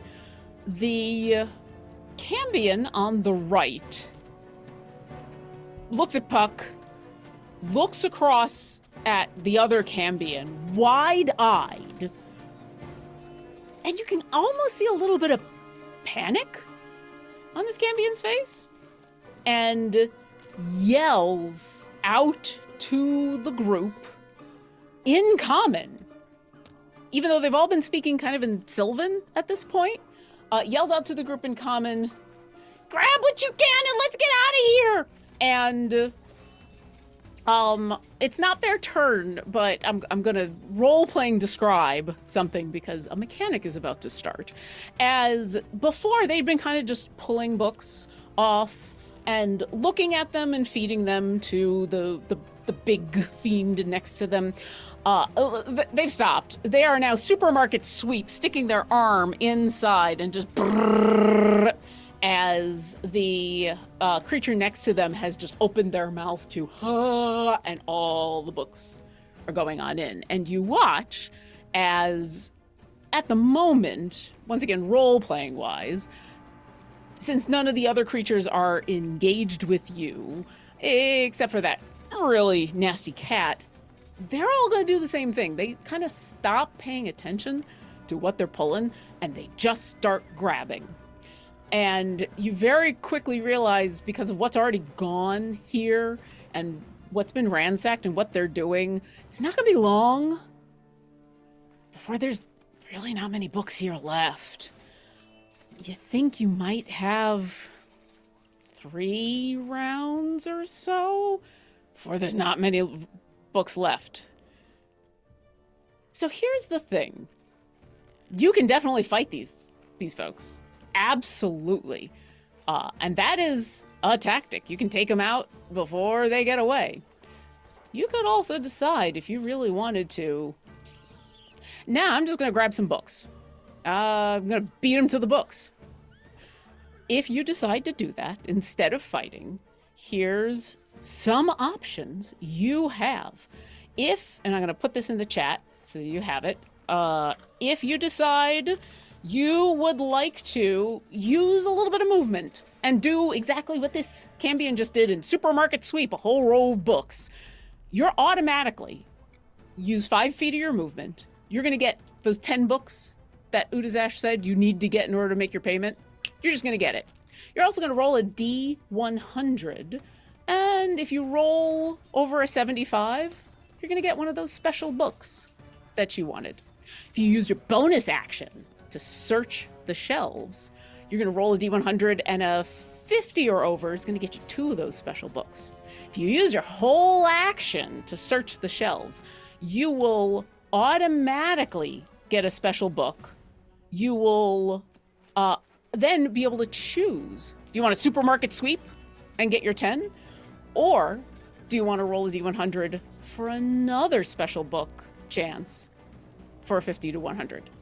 Or you could decide to just attack stuff. It's totally up to you, but you do get the sense, at least some of these guys, they're just going for books. Although, Puck, that cat is looking right at you, and that cat is pissed. That being said, it is not any of their turns. It is Catus's turn. Catus, what would you like to do? I love when we get extra options.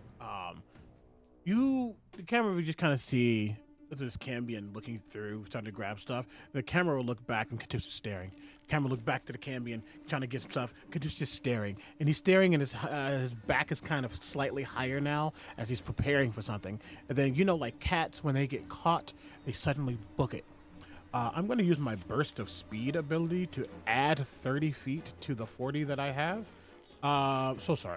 The 50 that I had. So I have 80 feet of God. movement because I'm a cat plus a D. Yeah, it's the whole thing.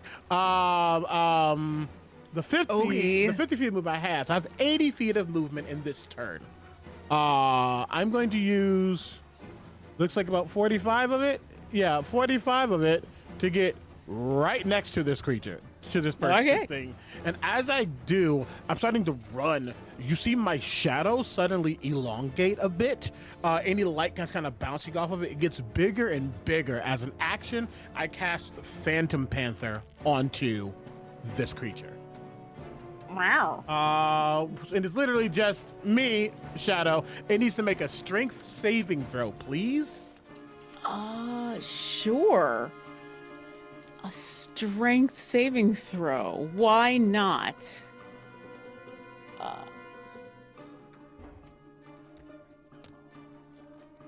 Oh, it's not going to let me do that over there. Okay, sure. Fine. Fine.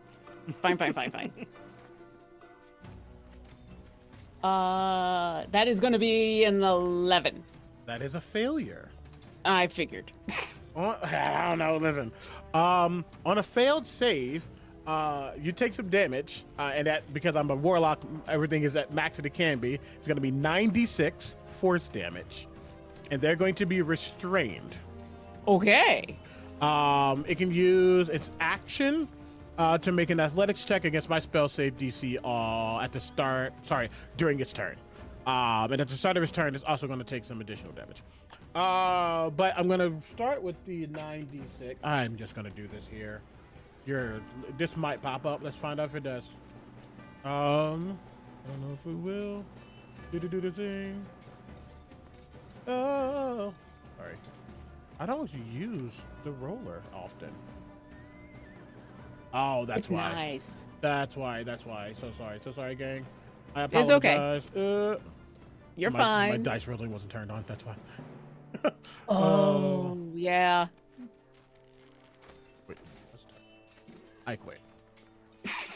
Please don't quit. I just. You Buttons just don't Shadow want a Panther button. dust. Don't quit. There you go. I can do this. 96. Woo! Not the worst, but not the 32 points of force damage. Okay. They will be restrained. This creature has essentially pounced onto them. Let me make sure. Do they get knocked over? They are not prone, unfortunately. As they do, and stay there, I'm concentrating on that. I just kind of look over them. Meow. Bonus action. I'm gonna search the shelves. Awesome. I will- Go ahead and roll that D100. Wonderful. That is going to be a 64. You can get 2 special books. Let's see what you get. Are you happen to looking for any specific subject? This character has negative to intelligence. I don't think they even understand the concept of book. But this is what they've been told to get, and they know what they look like. So grabbing whatever looks nice, shiny. Excellent.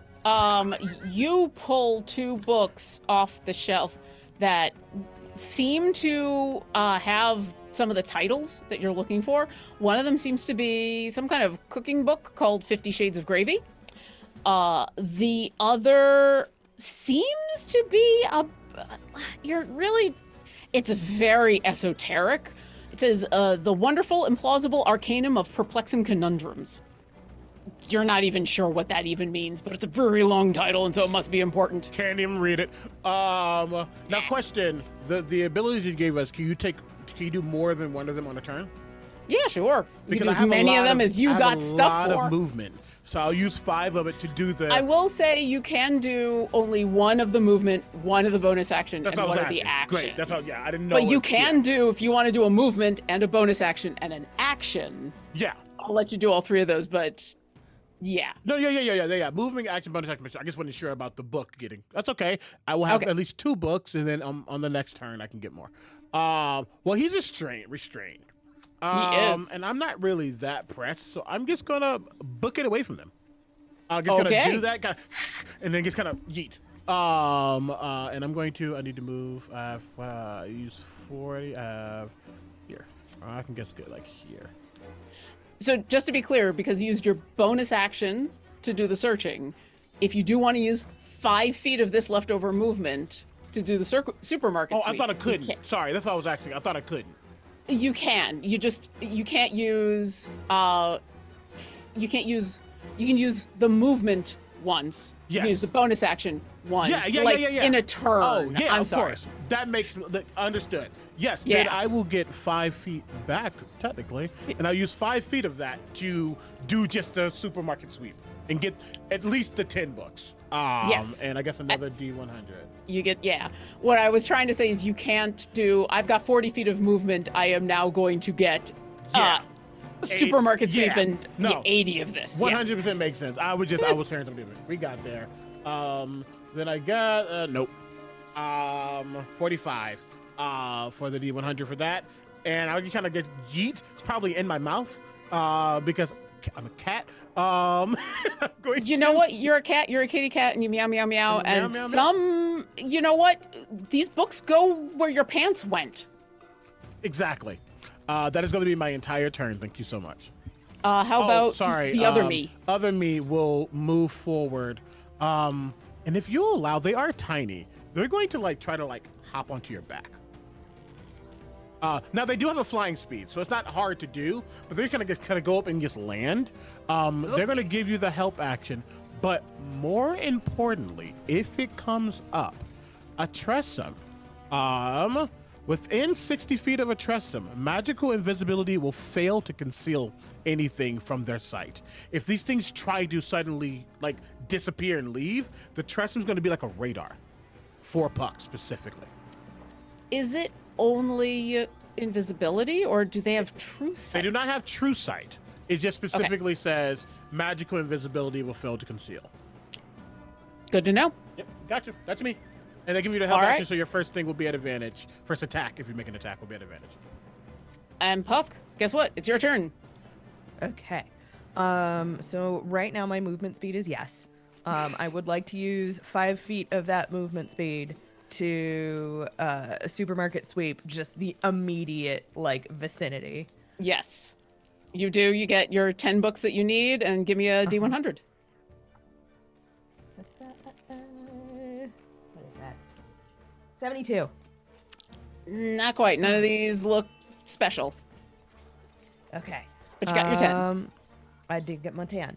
And then I would like to use my first action to yeet a dagger at the Cambion that's shoveling things into this creature's mouth. And Sure. with that, I would like to use what are they surprised? Are we stating that they are surprised? Sure. Okay. I think technically it's the first round. They would be surprised, and we are still in that first round. So yes. Okay. Because I would like to use my advantage with that, because apparently I have trip attack. Nice. Also, you get advantage because of other me, so That's a natural 20. okay. Or then. 27. Pew-pew-pew. So what this means, I believe if I'm reading this correctly, sneak attack trip, it costs a d6, so that means I should actually only roll 3d6. If I'm reading that correctly, that sounds right. Sure. Yeah, you remove some of your sneak attack dice, and that's the payment. Yeah. So let me go ahead and roll. I actually really like the them sneak up. attack system. It's actually kind of cool. That is very cool. So that is 4 damage from the dagger.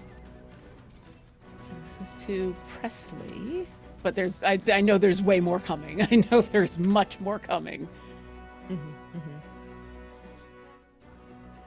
That is 14 total points of damage, and I need a DC 15 Dex saving throw. Okay.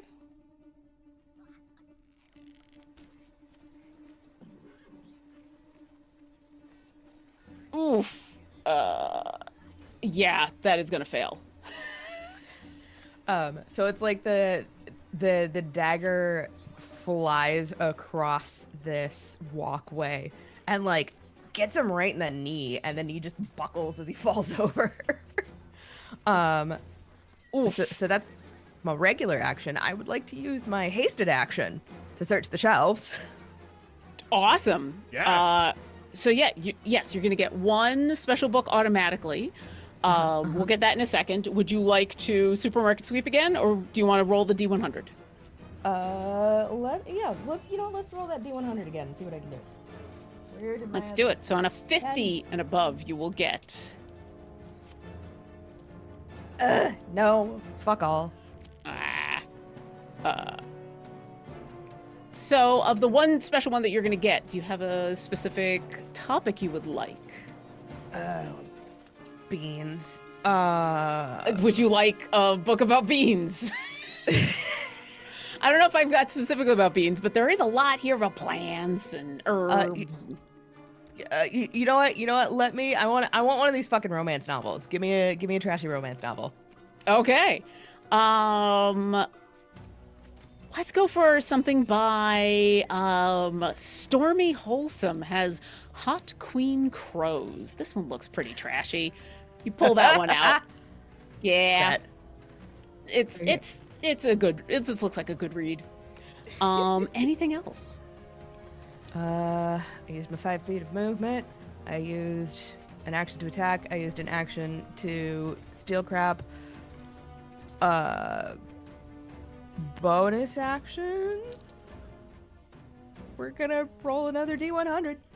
Let's do it. Search those shelves. Oh my god, no, fuck off. That's 34. No. You got one. You got one. We're doing okay. And is that it?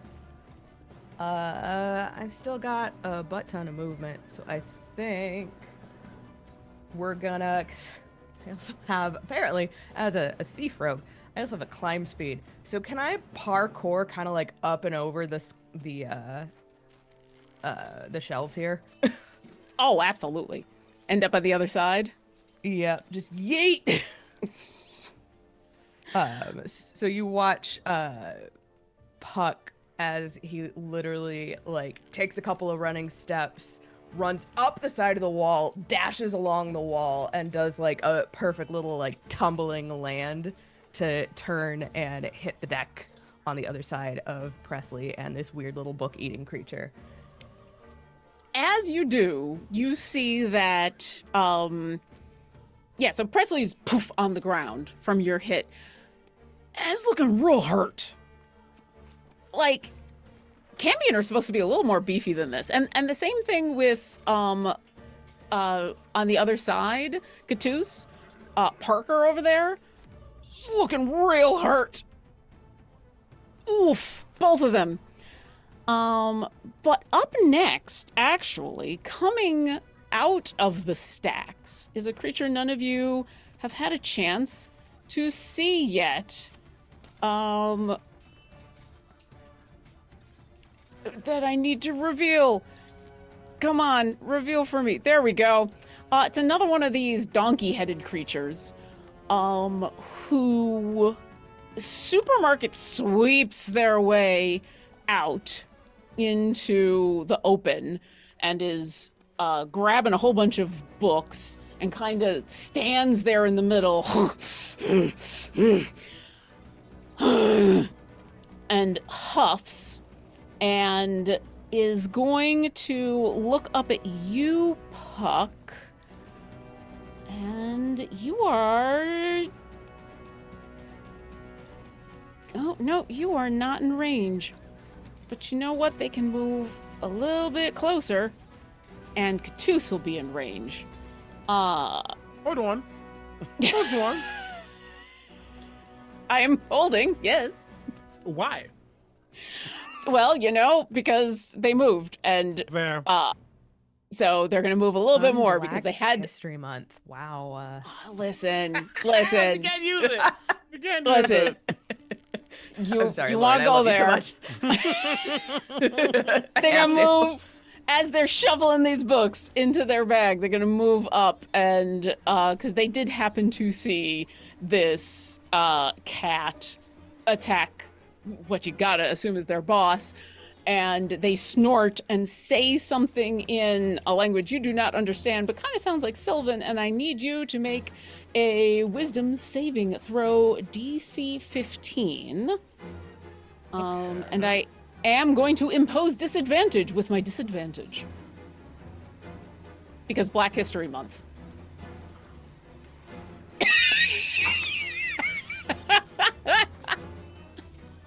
You're the only one who can get away with that, and it is kept, and I love you for it. That I love you too. I am screaming. I love you so much.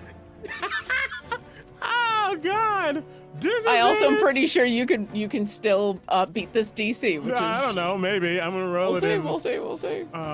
Like you're not doing anything. Beyond 20, stop. Turn off. Sorry, 1 second. It was being mean. Stop. Thank you. Use the freaking digital dice. You're being mean. There we go. Disadvantage 17. 17 is the save. Hey! So here's what happens. For the briefest of moments, you hear some music in your head. It's good music. You feel the urge to dance. And you do start to dance. Oh, wait. I'm so sorry. I need to be very fair here. I did not click advantage. I clicked disadvantage. I clicked advantage. 12 is the DC. 12 is what I got. That is a failure. Okay. Yeah. What happens? It's real good music. You know what? Since you did fail, Catus, what kind of music is it that you hear in your head? What's your favorite kind of music? Honestly, I think what he hears, it's like something anachronistic to him because it just doesn't make sense. It almost sounds like tinny, like a little bit too much timbre in there. And it's maybe a horn or a piano, but it's just going do do do do do do do do do do do do do do do do.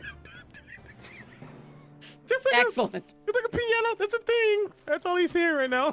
And it's real good. It's super good. And this cat's up there on top of these stacks of books, and you start to dance. It's a comical dance, as you have now fallen under the effects of Otto's irresistible dance. You have to use all of your movement to dance in place. You have disadvantage on dexterity saving throws and attack rolls. Other creatures have advantage on attack rolls against you. On each of your turn, you can take an action to try to collect yourself and repeat the save, ending the spell on yourself. But until then, you're stuck in place, dancing. I deserve this. There's no other effects, though. There's no damage or anything else. You're just stuck in place dancing. And that's going to be the end of Benjamin's turn. This is now going to be Leroy's turn. Leroy, who was also in those stacks, is going to also supermarket sweep and grab a whole bunch of books. And Leroy is close enough to look up at Puck and is gonna pull out what looks like a crossbow, but it's obviously something from the Feywild. It's one of those weird crossbows that doesn't look like it should work, but it does. And they are gonna try to shoot you, Puck. Oh, that's probably gonna miss. 12? Does a 12 hit? It does not. Yeah. Especially not with haste. Yeah. It was an arrow, but it was. You're not exactly sure what kind of arrow this thing was. It goes and it hits the wall behind you. And I believe.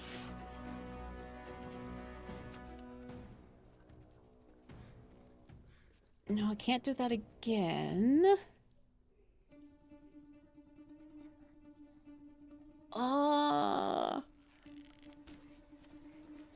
Nope, because I can't do that again. So that is all it's going to do.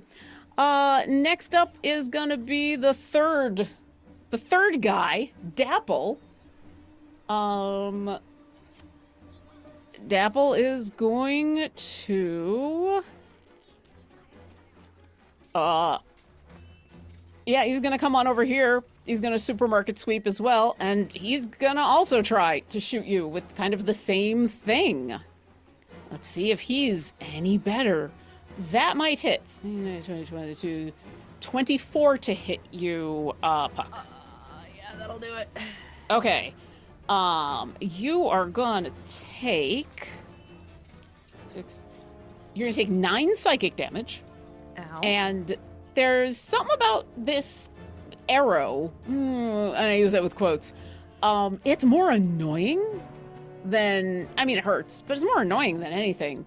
And just trying to get it, like, unstuck from you, you now have to subtract a d4 from the next saving throw you make before the end of Dapple's turn.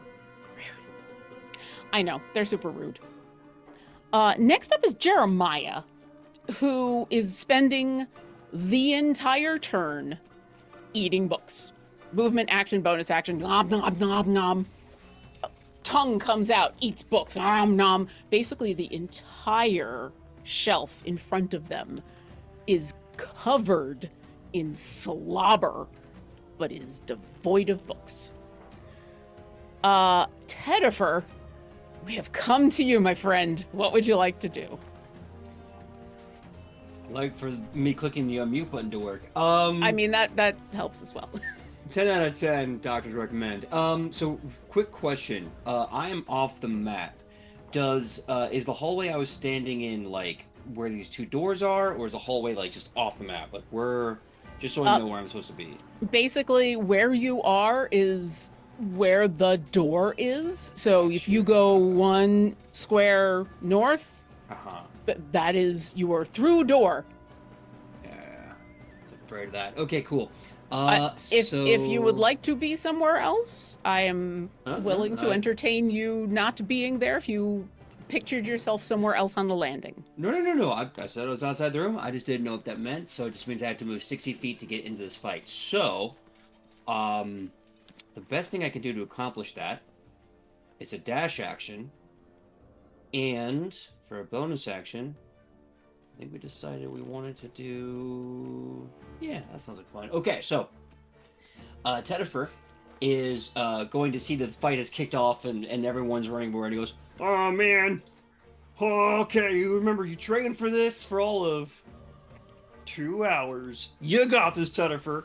And with that, he is going to take his hammer up high, this massive maul, and slam the butt of it down. And as that happens, you just see him flanked with these spirits of hooded warrior women with scales in one hand and curved deadly blades in the other.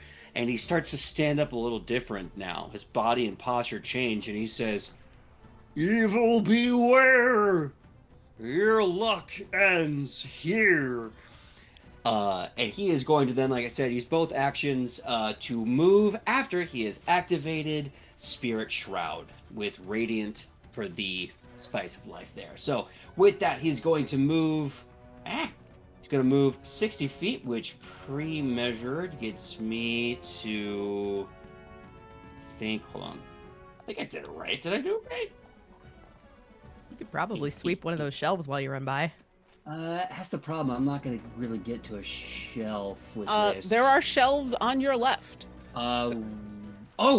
This U-shaped thing. Yeah.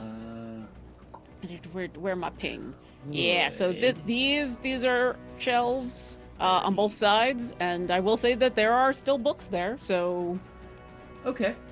Well, that's the problem, though, because in order to actually get to there, I have to use an action as a dash to get to it, so I don't have movement, dash, and bonus. I don't have anything to interact with it, but that's okay, because I still have a spell active. I will say, give me a religion check with advantage. Oh, it's like I'm bad at it. Let's do it! Okay. You're a cleric. We're all bad at religion checks because... No, I didn't. The whole point about this guy is that he is just not good at his jabs. So that is going to be a +0 on religion for a total of 6. Even with advantage? The other one was a 2. It happens. Yeah, I'll say. Yeah, here's what I'll let you do. You can still use the movement and do the supermarket sweep Okay. on the left. Okay, cool. Yeah. That is 5 feet of movement. I'm going to get 10 books, and you roll a D100. Well, I will roll a D100 then, if you allow. Yeah. See if you get the 75 to 100. Yeah, let's see what we get. Dice ASMR, and with that,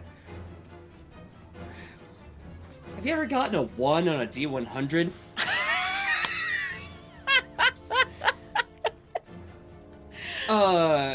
Because your boy just did. A 001. That's You know, here's- just put me in the combat coach. Just let me smash with hammer. I'll be That's fine. here's what happens. Tedifer, Yeah. because old school cleric, well, old school, 2014 cleric, if you get to a certain level and you roll under, on a D100, you roll under your level, you get to essentially summon your god. Yeah. So actually rolling a 1 is a weird, fun thing. You supermarket sweep these books. You get those 10. And as they're all going into this, your bag, you can't do anything about it right now. But you could swear one of those books that goes into the bag has a symbol on the top that's the same symbol as what's on the medallion around your neck. So it's like, All right, wait a minute. All right, I called dibs on that one. Yeah, it looks important. Anything else? move action, action to dash, bonus action done. That's me. All right. It is Presley's turn. Presley is knocked over, prone, onto floor. As far as I know, there's nothing keeping them prone, right? No. Okay. They are going to shakily get to their feet. They are not happy at the moment. You could swear you hear this Cambion squawk and look over at you, Puck.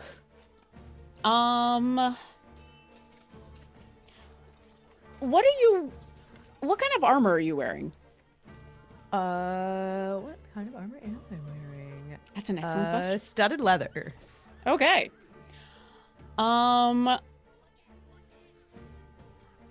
You they start to cast a spell, which I will say out loud just in case there is somebody who is going to try to stop them. Okay. You suddenly feel your armor shift and move and then get a little uncomfortable and then get bigger. What? And then suddenly it's like you're wearing giant's armor as they're going to cast enlarge reduce on your armor.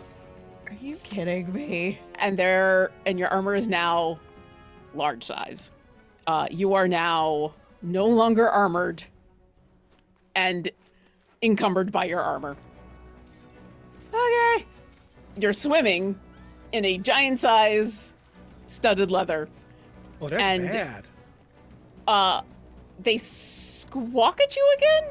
You very clearly hear a ah! And then they turn and just continue to shove books into this other creature's mouth. And that is all they're going to do. It is the other Cambion's turn, who is really hurt. They are restrained. They are restrained.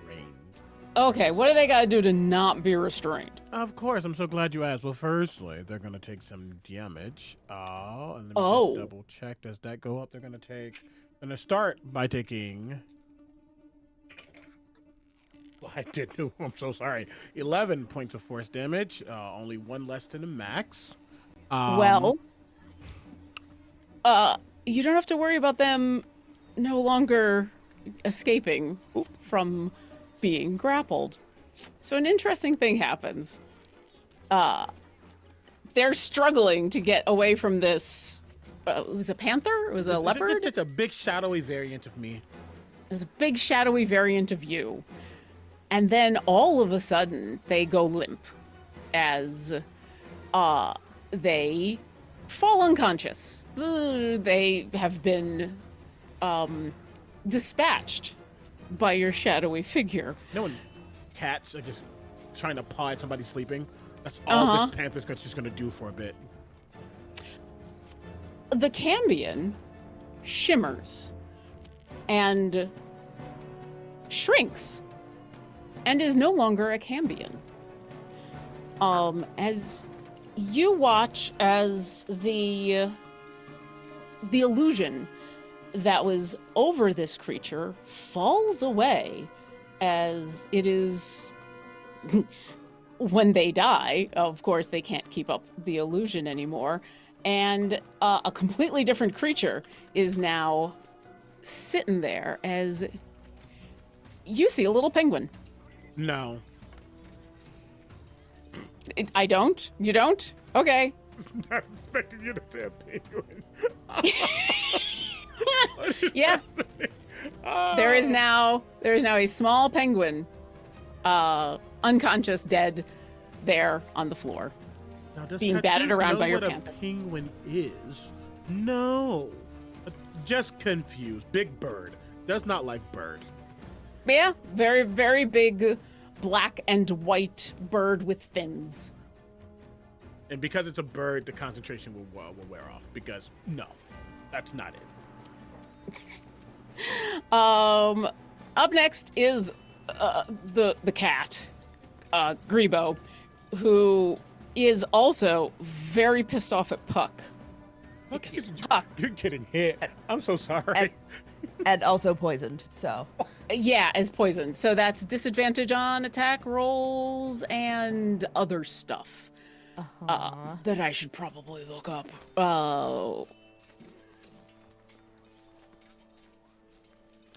Yeah.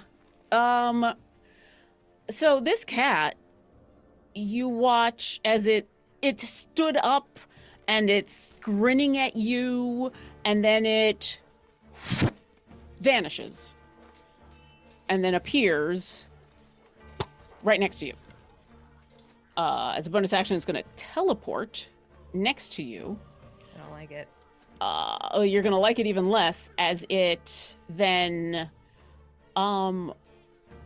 starts to talk to you in common and says, I don't like what you did to me. You're gonna like this even less. I need you to make a charisma saving throw, DC 14. Chat, help us. Help us, chat. Help. Wait, I don't. Help. Oh God, I don't have any bonuses right now, do I? Your help goes to the Cujo Computer Fund. Help. Yeah, do Yes. we have do the players have any? They're a it's group. I just want to say we are 7% away from 69 out of 100. If that's not worth investing, I don't know what Listen, is. we're also at 6 set. We have so much opportunity that only you can make real. So give from your hearts. I have not been keeping track of what the players have, so if I y'all will have an say- I advantage will or a say, natural I 20. believe, I was waiting for him. There should be an advantage in the ether right now that our dear Basu gave. Oh. But we didn't get confirmation on. We did not get confirmation, so it's still in the ether. I'm and you- taking it because that was a 12. Take.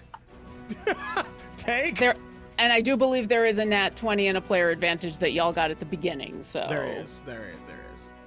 Well, the 12's gonna have to do it because that second roll was an 8. All right. Shit. You're going to take a little bit of damage. Oh no. It's just a little bit of damage. You're gonna take some psychic damage. You're gonna take 6 psychic damage. Ouch. As its claw reaches up and swipes at your neck. And it's weird because it swipes through your neck. And it doesn't leave a mark. It hurts. but it doesn't leave any marks. It doesn't leave any scratches. But you go to make a sound of pain, and nothing comes out.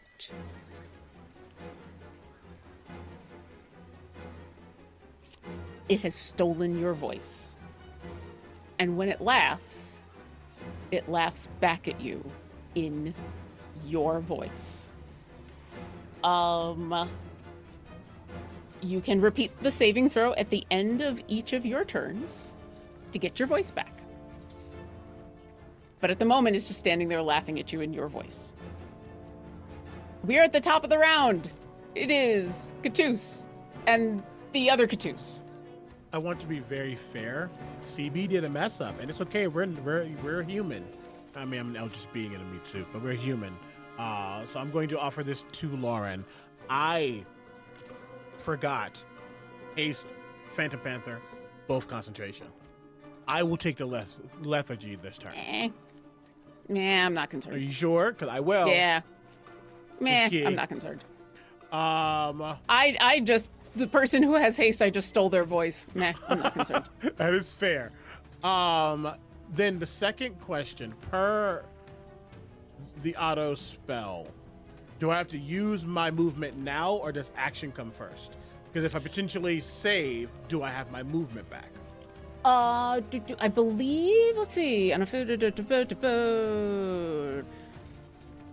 each of its turns, the target can take an action to collect itself and repeat the save, ending the spell on itself on a success. So all it says is you have to use an action. Okay, but if I didn't, then my speed is 0, and I have to. Okay, great. Then Correct. But it sounds like you can take that action at any time. Great. The only reason I did not give the natural 20 that they said I got to Puck is I am not going to try to roll for this wisdom save. I'm going to nat 20 it to get out of it. Your boogieing comes to an I do end. have a +5, but I didn't want to risk it. As that happens, clearly in a weird way, I don't know if he thinks. Wait, I gotta go to the bed. He thinks, because clearly the cat kind are just better. You give us our food, you put us in our beds, and we don't have to do anything back. We're just better. This is how it is. I'm the real master. There's another cat who's doing more intelligent things than anybody else. Other cat is a problem. That's what he's thinking. So you see him kind of like scoot back a little bit. I'm gonna use my burst of speed. I get 3 per long rest to get my speed back up. I did have to use my action, unfortunately, but that's okay. I have another thing I can do. Where are you? I'm gonna use a full 80 feet of movement. I do have a climbing speed as well to yeet myself over. And I believe, let me get something to check. Yeah, literally I can get right next to him. Okay. Just running, jumping over, running. And as I run to this creature that's much bigger than me and just kind of look up at them, it is as if they suddenly see multiple of me, though it's not true. I'm going to use my Vexing Distraction ability. As a bonus action, while in my cat form, a creature within 5 feet of me that can see and hear me needs to make a wisdom save or be affected by one of the effects of my choice. And I think, do I want to keep them here, or do I want to give them disadvantage on everything?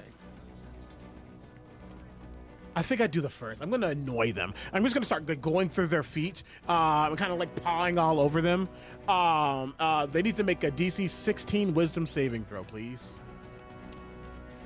Wisdom. That is a 6. Wonderful. Using the annoy feature, the target has disadvantage on D20 test until the end of my next turn. It looks down at you and in Puck's voice says, "What are you doing? Get out! You annoying." I'm doing a very bad job of doing Puck's voice. I am sorry. That is my action and bonus action and movement. For other me, I think they need to. Oh, Puck, you are, buddy. they're gonna still give you the help action as best as they can. I can't do anything until I get another spell slot back. Nope, not yet. Okay, that is going to be my entire turn. I'm just kind of going through their feet, trying to stop the leader as best as I can. The leader. I mean, makes sense. Puck, it is your turn. Well, this guy took my voice and that fucking sucks, so I'm gonna shank him about All right. it. Using the help action.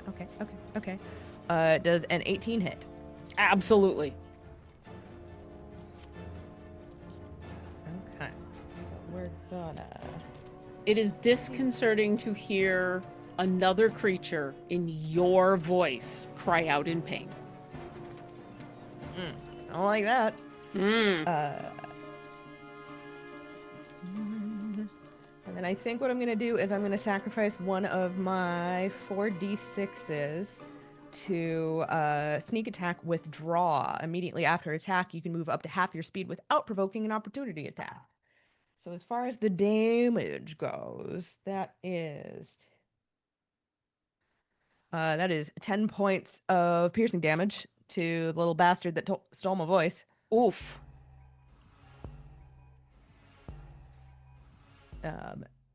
And then I'm gonna shoot back and out of range without provoking opportunity. I would like to use 5 feet of my movement for a supermarket sweep.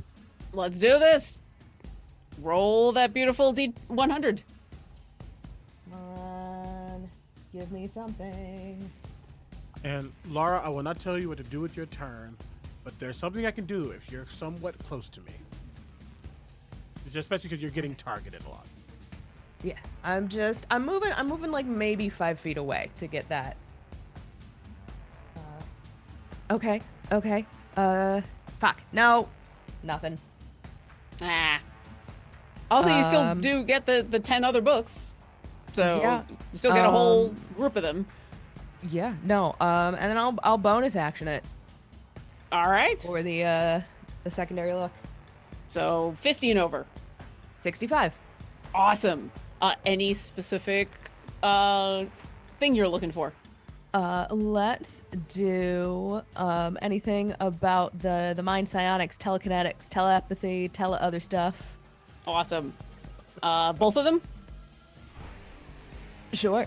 All right. Well, actually, no. Let's do one of those and one of the devils. Awesome. You pull down a pretty large tome that's building beefy brain biceps.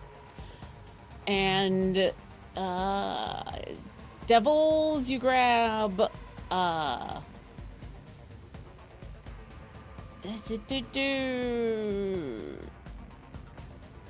You grab one that's the Infernal Etiquette Handbook. Anything else? Oh, you do get to make the saving throw again to get your voice back. Give me a charisma saving throw. Perfect. As a pact hunter, which was what I needed you to be close to me for. As a pact hunter, when an ally within 10 feet of you is about to make an attack roll or a saving throw, I can use the reaction to grant them advantage on the attack or the save. Let me do That's cat an things. 18. Yay!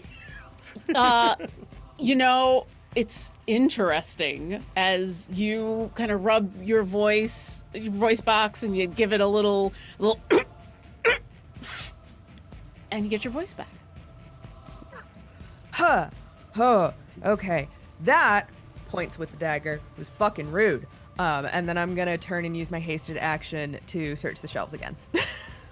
Excellent. I'm taking everything that I can hold, baby. So you automatically get one special. Give me the D100 roll or supermarket sweep again. I'm assuming you're going to D100 again. Yes. That's 100. Excellent. Ooh! Did you actually roll 100? Yeah. You know what? Tell me. Okay, so the 2 that you automatically get, what would you like to have topics? Give me hags. Hags. Let's grab. Where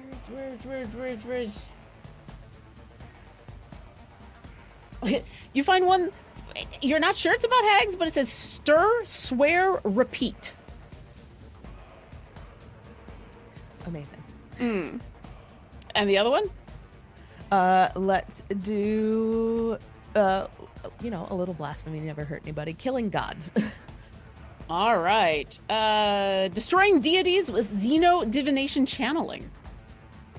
And then because you rolled a 100, that supermarket sweep that you kind of automatically got before, one of those books actually catches your attention for a second. It's a big, thick tome. It looks very kind of imposing, black cover, but you do catch that the title. Maybe it's the title? You're not exactly sure. It's got actually large friendly letters on the cover that says "Don't panic." Yoink. All right. Anything else, or I think that was everything. That was everything. I still have a butt ton of movement, so what's gonna happen is Puck's gonna do a boot, scoot, and boogie to get back and out of the way, and just fully fucking like backflip off of the railing and onto this stack over here. All right. The three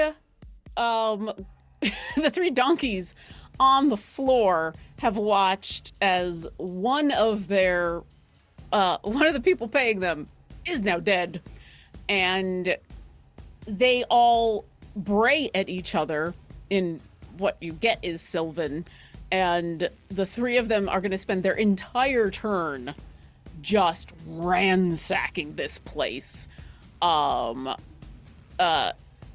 Tedifer, you get the sense that they see you, and this third one, Dapple, is actually going to engage with you after grabbing a bunch of books. So it's going to run at you.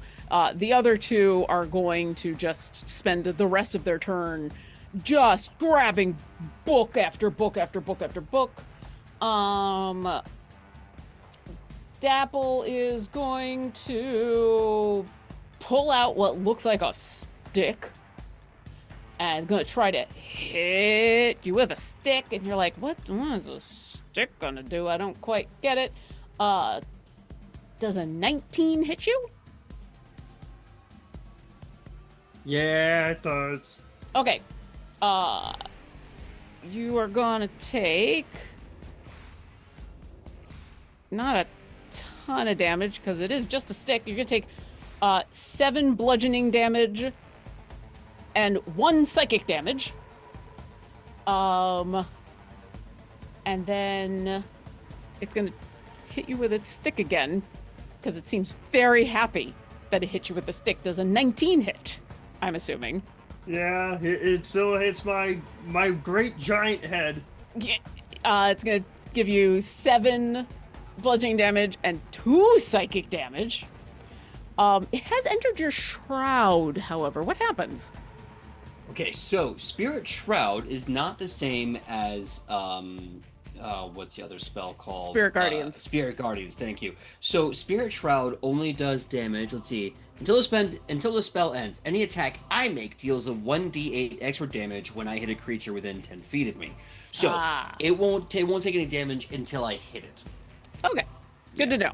Well, it has hit you twice with its stick, and it is looking incredibly proud of themselves.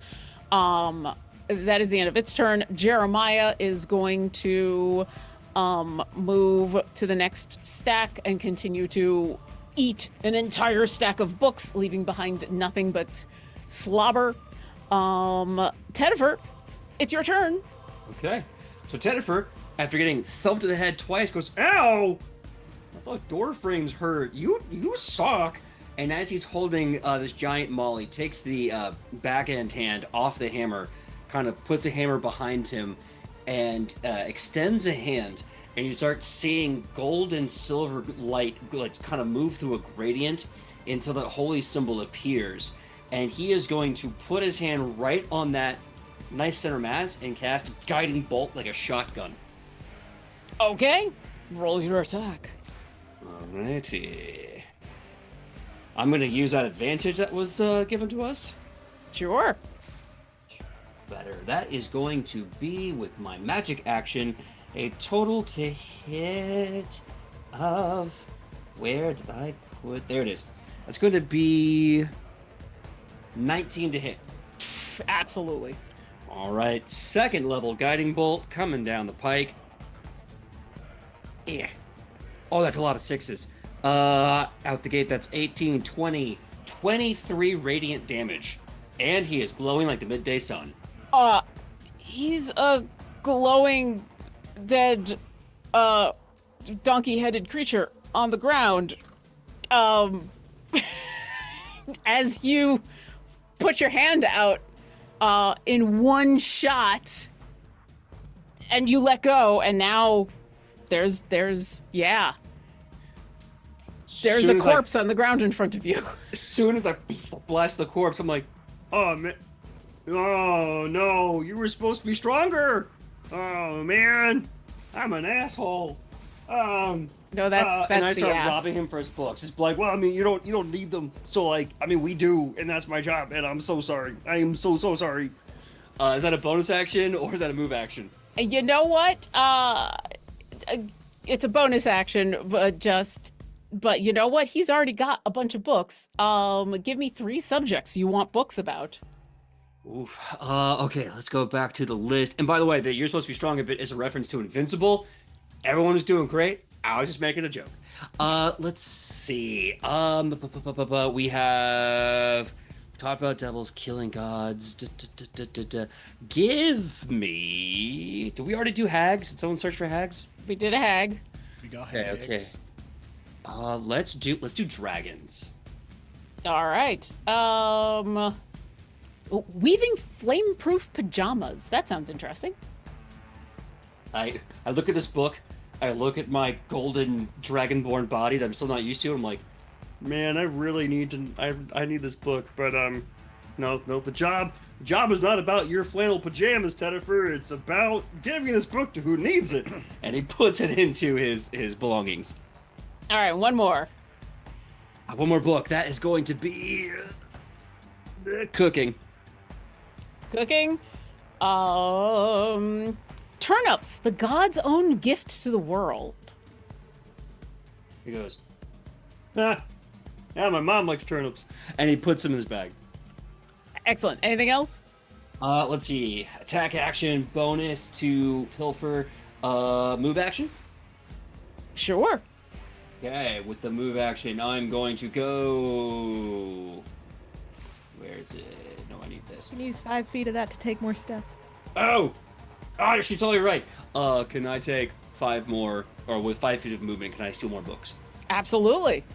Okay. You get you supermarket sweep and give me a D100. Let's see if you get over a 75. 92. Okay. Nice. What's your next book? I think the next book is gonna be Tiamat. Let's do Oh. both.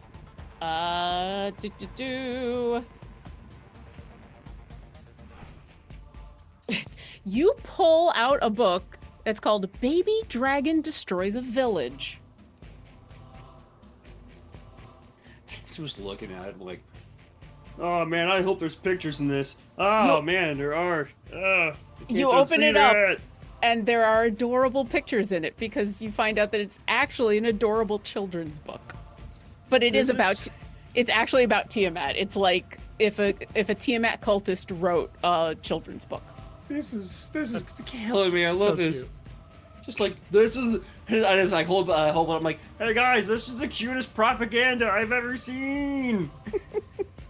and I'm gonna put it in my materials. Anything else? Gosh. I took 5 feet of movement off to check. How many books do I check for that? 1 or 2? You get one. Okay, 1. So I did the Tiamat book. I think that's it. The rest of my movement is going to be getting about midway here, and that will be the end of my turn. Excellent. Presley is going to look across at what happened to Parker, and you hear in Sylvan some gibberish. You're not exactly sure, but it sounds sad. And then they're going to stand up and look over at what for a moment looks like a Caneloth. And then you watch as their disguises also fall, because they don't need their disguises anymore, because they're about to GTFO. Because the Caneloth reveals itself to be just a giant bullfrog. And the other one is also a penguin. As it's going to look at all of you and go, "Fine, have the books. I always hated this tower anyway." And it out of spite grabs like one more book off the shelf, like literally looking at all of you scowling. And you see that it's a romance novel called Doing It on Poipus, by an author called Phoenix Ginger. Sticks it in the bag and then mutters a little incantation and disappears. As you watch it, you're pretty sure teleport. Parker is dead and is not going anywhere. The cat, well, Grebo, who is not a cat, starts to swear in, you know what? All of you in your head, telepathically. This cat is swearing in Sylvan, but is swearing telepathically in Sylvan. And so you all hear Sylvan swear words, because this cat really wants to steal all of your voices.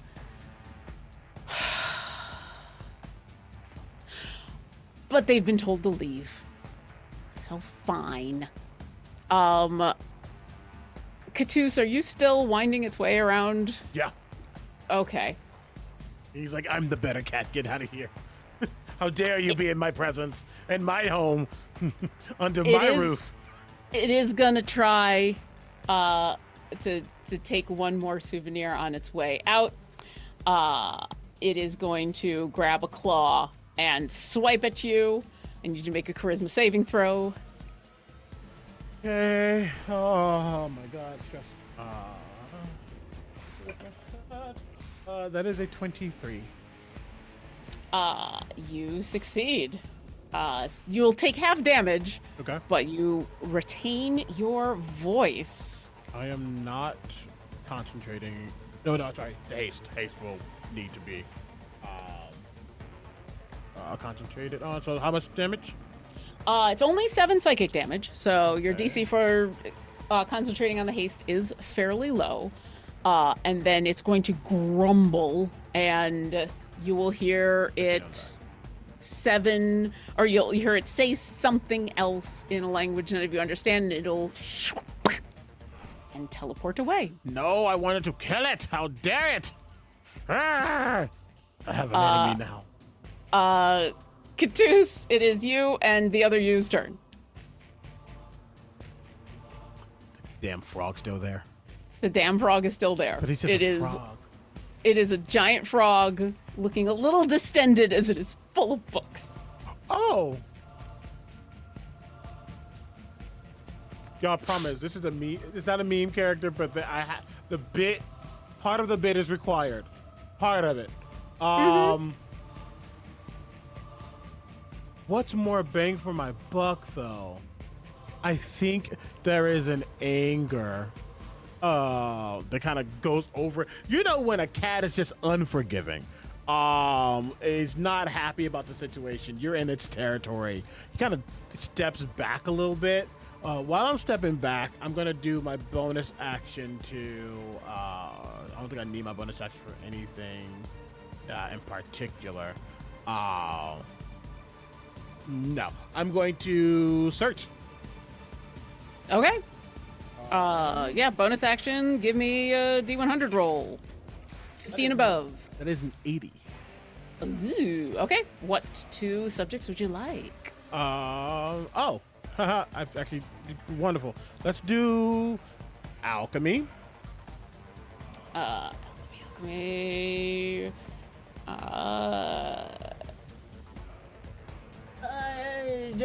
You get a book called Turning Lead into Lemonade. That's good. And I specifically want Tella other stuff. Tell other stuff. You get a book that has a very long title called Psionics, A Guide to the Intricacies of Mind Reading, Melding, and Controlling. And you do a little flip throughing, and you realize that it is a series of lessons, diets, meditations, pilgrimages, and rituals that claim to help someone live a healthy and wholesome psionic life, written by someone who hung out with the Githzerai for a while. Oh gosh, I kind of love that. But as Catus is backing up slightly, and by slightly, it's kind of more than slightly. Just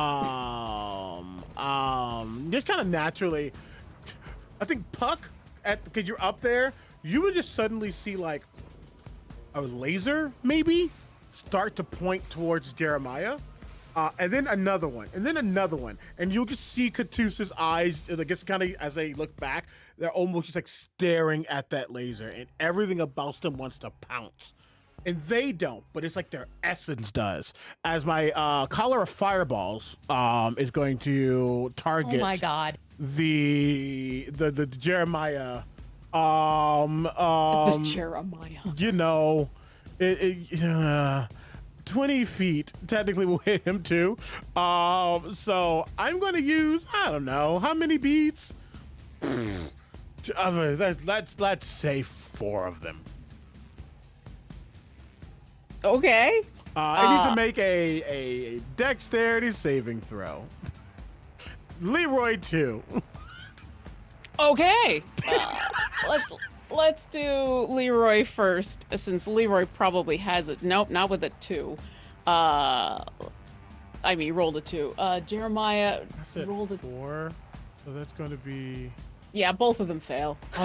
They don't have a lot. And actually, I don't know why I thought Fireball was like maybe 4d6. No, it's a lot of d6s. Oh God, this is overkill. Why am I doing this? Okay, Because I said I'm doing welcome it. to a one shot. Here we are, and I never get to play one shot. Here we're just gonna see how much. Wow, that's crap. 39 to Jeremiah and Leroy if they failed the dexterity. The fireball goes off. And when the fireball goes away, here's what I'm going to say, because it is a magical fireball. All that is left is the smoking remains of these two creatures. And roll me a D100. I apologize. That is silly.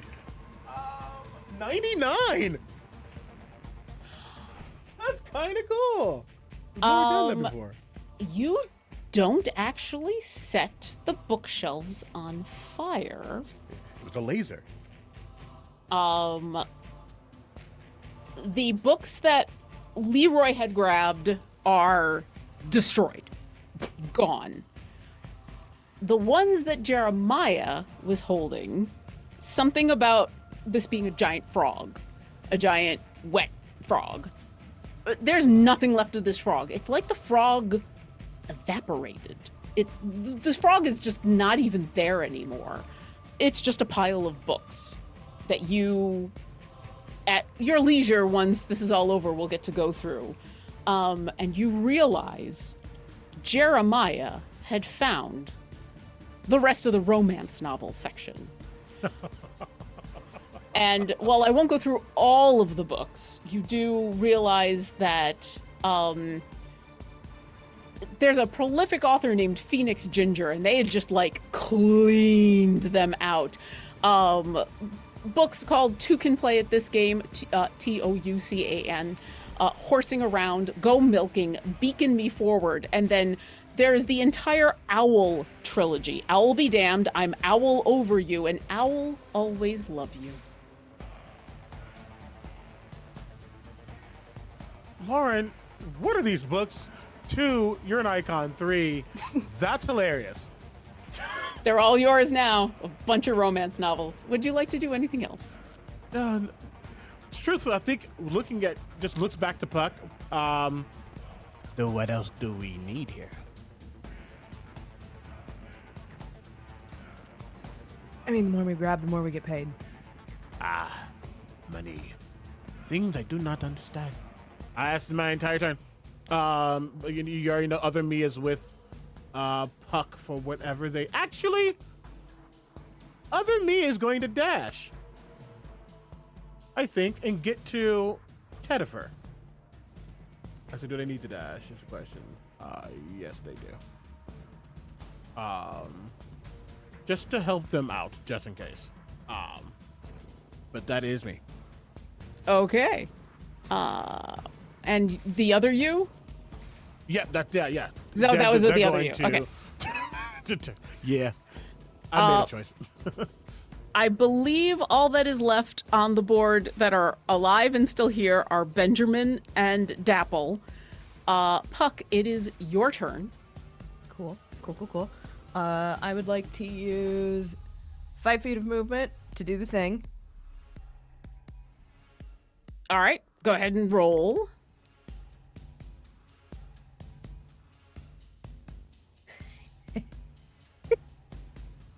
That doesn't get me anything, but I literally rolled a 69.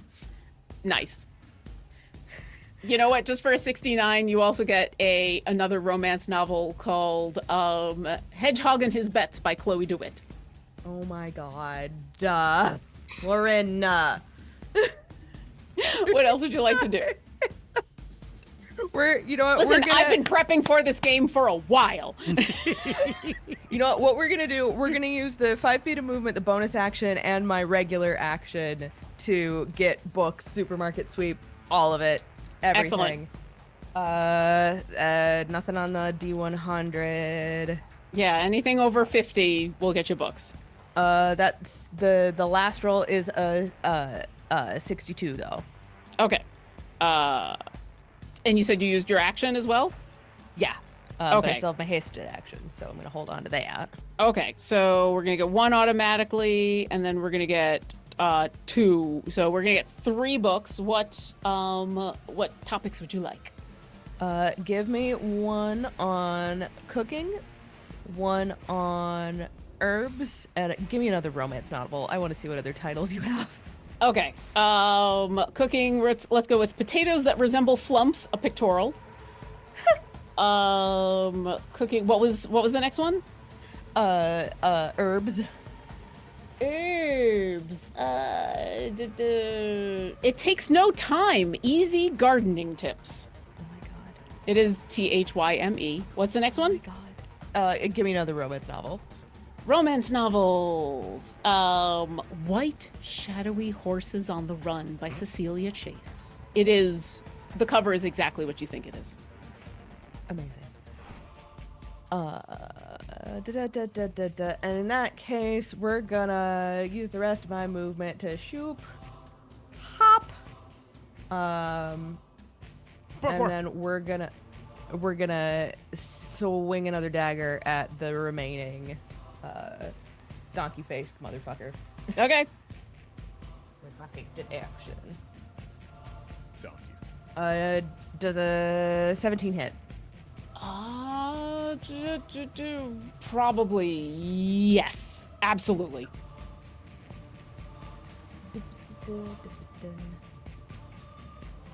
That is going to be 7 points of piercing damage.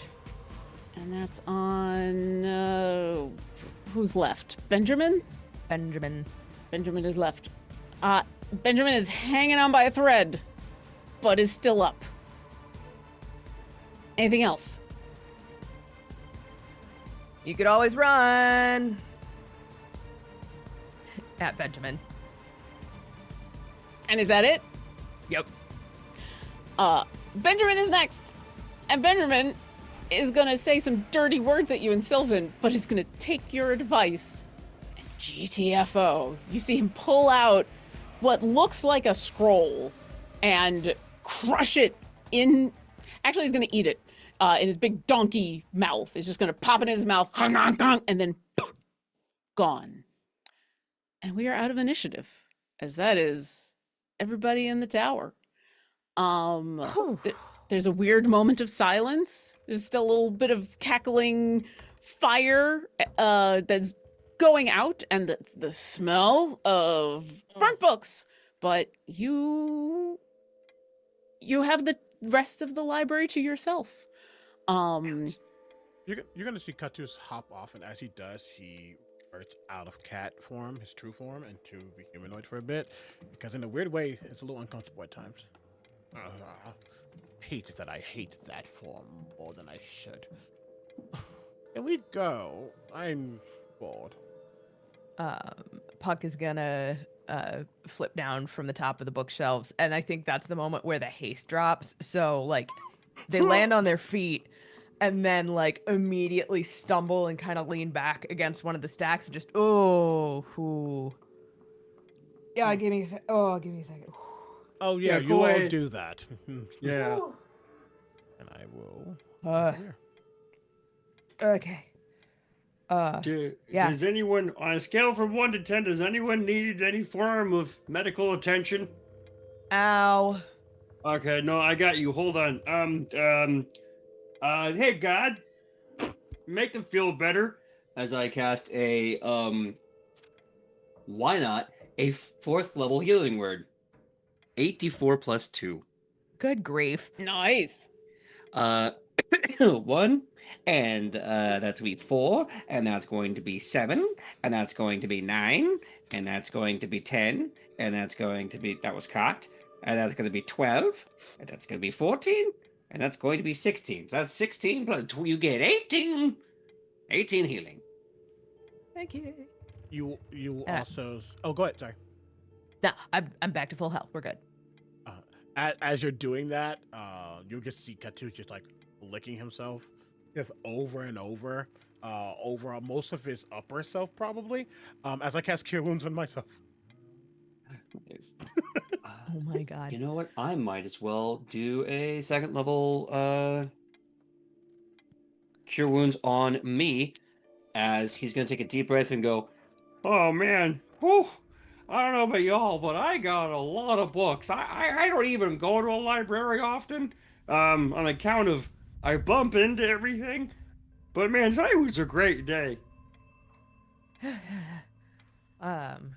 Puck kind of takes a breath, and I think he is gonna spend a little bit of time, just doing one more sweep of the library. To just Sure. pack that bag of holding. Absolutely. You can spend at this point as long as you want. For the sake of time, tell me each of you one more special book you would like to grab. What's one more title from the special list that you would like to grab? But we can say that you can go looking through what's left here. There's not too much, but you'll find stuff. I want to get some more on Tiamat. You find breath weapons. And you actually find 2 books. You find breath weapons, and you're like, great, dragons. And then you find another book that's Wyverns, Worms, and Drakes, the Almost Dragons and the Differences. That one is definitely about dragons. It's not until later when you look back at breath weapons that you realize it's actually a dental manual that's about combating halitosis. Okay. You would hear Katus, but you mainly just hear books hitting the ground. You just no, no, no, and then his hand Follow stops. behind. His hand stops on one and looks over, and for a moment he thinks of being back in the Van Themperant state and knowing, but not understanding some of the fiendish energies that was going through it. The individual that technically brought them into this new life, they're just thinking about that. So it's kind of serendipitous, I guess, as they get a book about killing archdevils. You find Turning Fiend Against Fiend, Summoning Demons When Fighting Devils. Ooh, that's cool. There's your little container. And I told this one. Wonderful. Kind of just drops, but a mage hand like lets it go down to your hand safely, and then kind of disappears. Tedifer, what subject would you like for a last grabbed book? Oh man, it's tough. I think we got killing gods, cooking devils, killing archdevils, dragons, Tiamat, romance novels. We got a little Awesome bit of with the everything, yeah. mind. What was that? We basically got a little bit of everything at this point, so take your Okay. pick, babe. In that case, Growing plants. Let's see. Cause man, I don't know how much longer I'm gonna be in this absolute unit of a gold dragon body. You find one that's actually called Toxic Tea, choosing the right leaf. And he's just like, hey guys, I think I needed this that night I got drunk and became a dragonborn. Are you going to joke about that the entire time? Maybe. As someone who has been through a change as well, you learn to embrace it. He kind of like straightens up his nobleman's outfit. Perhaps, I don't know, somewhat of a second chance. Maybe yours is too. Maybe it is. Maybe. But, you know, we'll find out in the next time. You all head back downstairs through the dining room, down. Get back to the door where you find your patron still standing, looking bored. But she looks very happy to see you and says, "Oh, good. I was getting a little bit worried because it's been at least 2 hours. Were you successful?" Holds out the bag of holding. We got a little bit of everything in there. She takes it, looks inside, cocks her head. "Oh, I got to I'll dump it out later. I forgot you can't just look inside of it. But excellent. Okay, good. Actually, hold on to it, and then we'll do an accounting later because Halson's here," and she points. And you see at the end of the little driveway that leads up to the tower that you were in is a very large figure. Kind of imposing, but he's got kind of a nice smile on his face. Muscles, a little bit of a paunch, a beard. He's holding a staff, and he gives a little bit of a wave. And Udazash says, "So, I was going to take you out to a very nice lunch, and I still will promise you a very nice lunch. But the place I was going to take you is closed for renovations, which is very disappointing. So we're going to do a quick trip to Baldur's Gate for the other thing that I need you to do, and then we're going to come back here, and then we'll take you to lunch. So we're just going to do one more stop before lunch. Is that okay?" Wait. Baldur, we're going back to the gate. "Yeah, just for a little bit. That's why Halson is here. He's going to take us through a tree." Oh, okay. Yeah, get what? 1 second. Okay.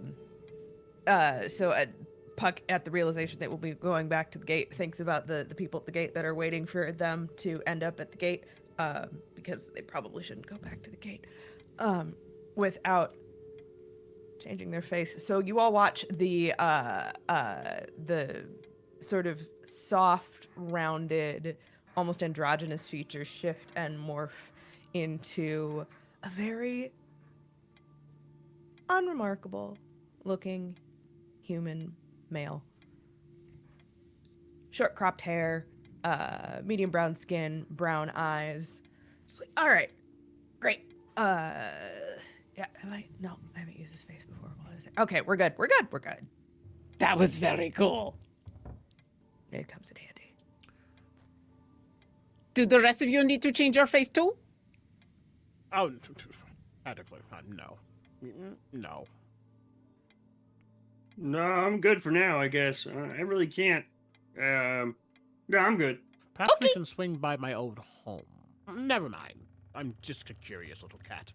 They say he kills some of us. Okay. We were going to go for a little longer, but this time it's going to be very quick, and then we'll come back, and then I will get you the lunch that they promised. But for now, and she looks back at this other person, this Halson, and says, and I promised you the sweets too, but that's going to have to be sometime when the cookie place is open, because they're I don't understand the renovations. How do you renovate a place? And this big bear of a man says, don't worry about it. We'll get that some other time. And he walks up to one of the trees nearby and kind of pats it on the side, and all of a sudden the tree just makes a door. Just a door in the middle of the tree. And he pats the door, and the door opens up, and Udazash says, okay, come on, we're going to go through the tree. And she just walks through the tree. And this Halson gestures and says, after you. Oddly, not the weirdest thing that I've put up with recently. And as Puck wanders in, he'll call after Udazesh. Hey, Udazesh, you know you forgot your donuts at the bakery, right? As they like vanish into the tree. Walk towards tree, kind of not cowering from Hausen, but very much convinced that they are a greater beast than they are. I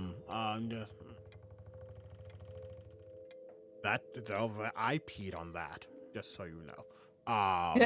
And they will go to the door, and they can't help it. They just start gnawing at the door just for a second, scratching it a little bit, mostly to mark it again. And then they will walk through. Tedifer will just say, Oh, thank you so much. This is really great. I'm really happy to be here and just to be chosen. Okay, this one? Okay, cool. Thank you again, buddy. and as he steps in, sure enough, you hear, ow, damn it, as he hits his head on.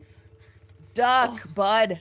I'm not used to ducking so much. And he vanishes in the door. You're going to have to duck a bit more, but a bit faster, and you feel a little push as Halson comes in behind you and pushes a little bit as the door behind you starts to disappear, as this is a spell that doesn't last very long, and you all pop out of this tree, and yeah, you're back in Baldur's Gate. Some of you might recognize where you are, some of you might not. It seems to be a little familiar. It's a tree that's tucked away somewhere. Halson kind of pats this tree and looks back over at Udazash, who looks at all of you and says, okay, it's not too far from here. You'll be right here? And Halson nods and says, 5-10 minutes, I'm gonna go grab, there's a place here that does some of those nice honey treats, and I'm gonna, oh yes, of course. And he starts to wander off in one direction, and she goes, okay, come on. And within a couple of minutes, as you wind your way through some familiar streets, she's reached into her bag and counted out what looks like 50 gold pieces, and holds them out once again to Puck, because you're the leader in her eyes. Hands you 50 gold pieces and says, so this should be really, really quick. We're actually not even stealing anything this time. I just need you to go in and buy a book. And you arrive outside of a place that I think all of you recognize, a very famous magical place, essentially, Sorceress Sundries. There's some kind of fireworks show going on outside of it. Immediately a bunch of feet away as you reach the courtyard, one of the illusions pops up of this tiefling who says, hello, it's the proprietor Roland. I welcome you to Sorcerer's Sundries. And you all hear Udazash kind of, I've got to fix that again. So I need you to go inside and go to the counter and buy a book called Built for Death, Great Worms of the Multiverse. Great Worms of the... I hope Gideon told me that was the name of it. I think, yes, Great Worms of the Multiverse. And then come back out. That's all. You just need to buy that book. It's like a big book, I think. But yeah, it's very expensive.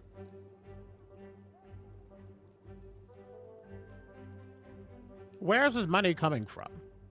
Me. You- I just get, yeah, see?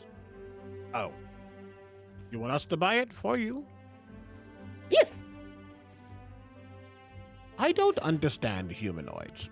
We just kind of gets leaned back. Not sure why the job is us go by versus them go by. They're just gonna look back to Puck and Jennifer and go, I don't think they've made a transaction in their lives. So Yeah, there's like a squint, confusion, and then you know what? I'm getting paid. I don't care. And Puck will wander in to manage the transaction.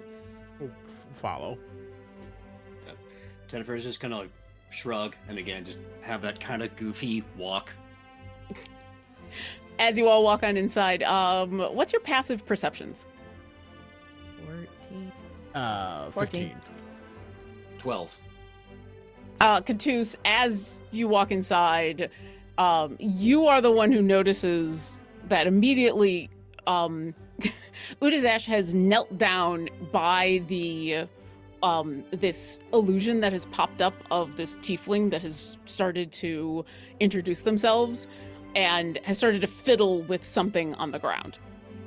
You don't know exactly what they're doing. You enter Sorcerer Sundries, and there's all kinds of people all over the place checking out magical objects, trying out magical spells. It's kind of a riot of color and scent and sight. It's very much a little bit overwhelming, so it's kind of nice that all you got to do is go up to the front counter where you do see the tiefling that the illusion was out there standing at the counter. I'll leave it up to you if any of you actually recognize Roland, but he is standing there. Looks like he is marking something down on a piece of parchment and taking care of numbers of some sort, but as you approach, he grabs the parchment, puts it down on the desk nearby and says, "Oh, hello. Yes, I'm Roland, the proprietor of this place. How can I help you?" Yeah, no, it's up, Chief. I'm looking for this book.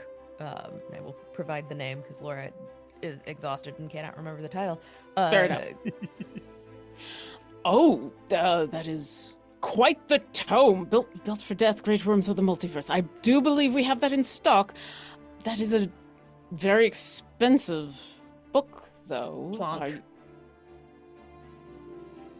Well then, please wait right here. I will go secure that right away. And he wanders off, and you do notice that he doesn't just go, like, off to the side. You watch him go up a series of stairs and off to, like, a far corner, somewhere where he has to go through a door, and you think it's going to take a moment. Catus, with that continuing passive perception, as you all just kind of wait there, you know, doing that awkward standing around, you can't help but look at some of the papers that he was working on, just out of curiosity. Can you read, or do you just not choose to? Can I read? Probably. If I put these words together in a singular stream, can I put it together? Yes. Do I read? No. I'm a cat. Okay. Listen, you are also a cat that can speak. You're and correct. You're correct. are in a humanoid form some of the time. So That's I what, don't want to can say. he understand it? Yeah. Is this a hobby? No. Then here's what I'm going to say.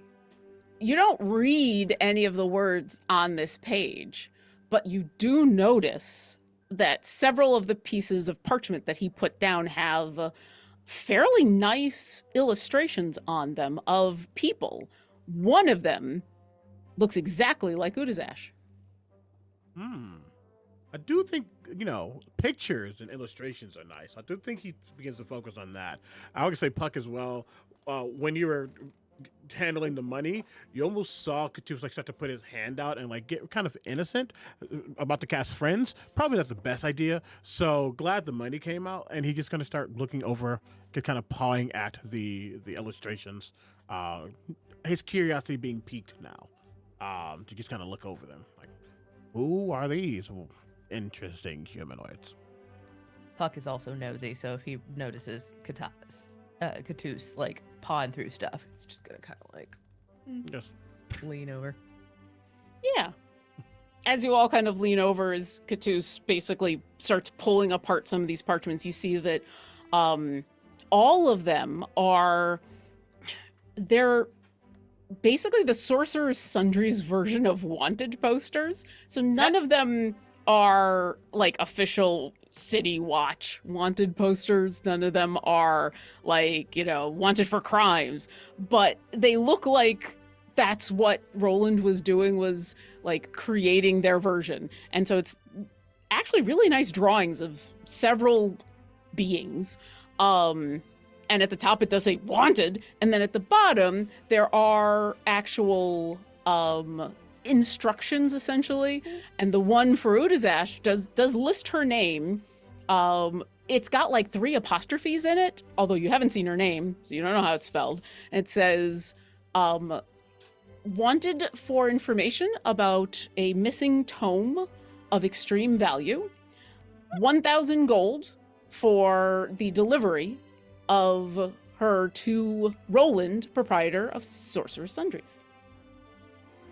And you do notice that several of the other pages are similar kinds of things. They're people. It's the loss prevention sheet. It's the loss prevention sheet. It's people that he wants to talk to. Known That he's shoplifter. pretty much. Yeah. this is wild. Oh my god.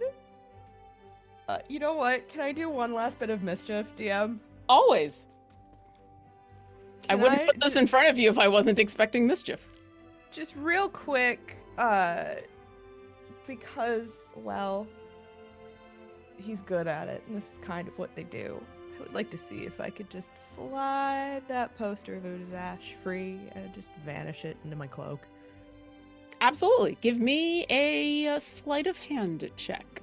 Since my passive's the highest of the group, can I give them guidance as the other Captain Mischievous? If I see the paw, I'm like, Yeah, absolutely. I think especially since you're the one who called attention to this poster. get it. That's 29. Hey! Nice. It's just smooth as butter, like just it's one of those things, like, you know how they teach apparently they teach the CIA to put things down and then you pick up everything and you take what you want from the bottom of the pile. That is exactly what Puck does. They're like looking through stuff, put some things down, and then suddenly that poster's gone. For just to give Roland a chance, and I'll make it fair, PJ, would you roll a d20 for me?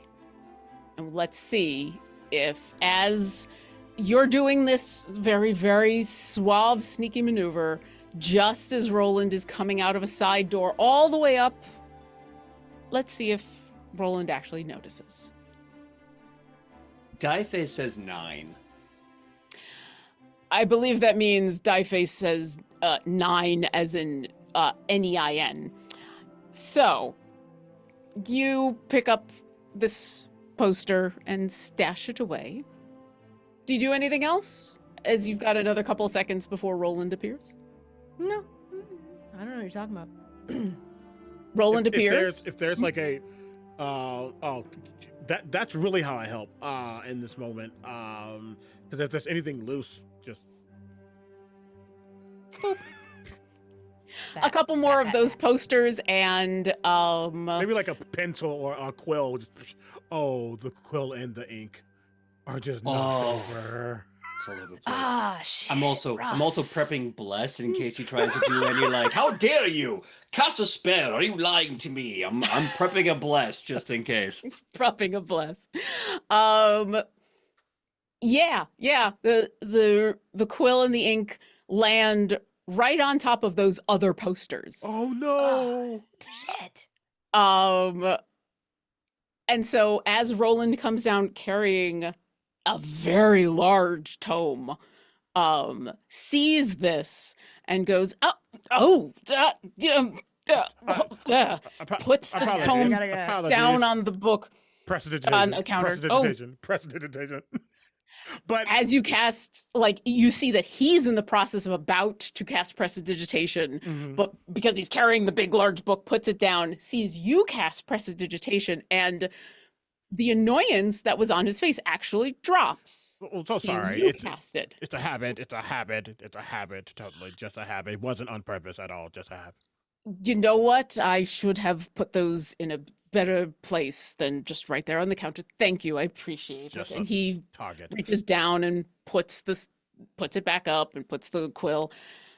No harm, no foul. It was easy to clean up. I appreciate you taking care of that. Oof, that would have been bad. It took a while to get those artistic drawings down. I'm not necessarily.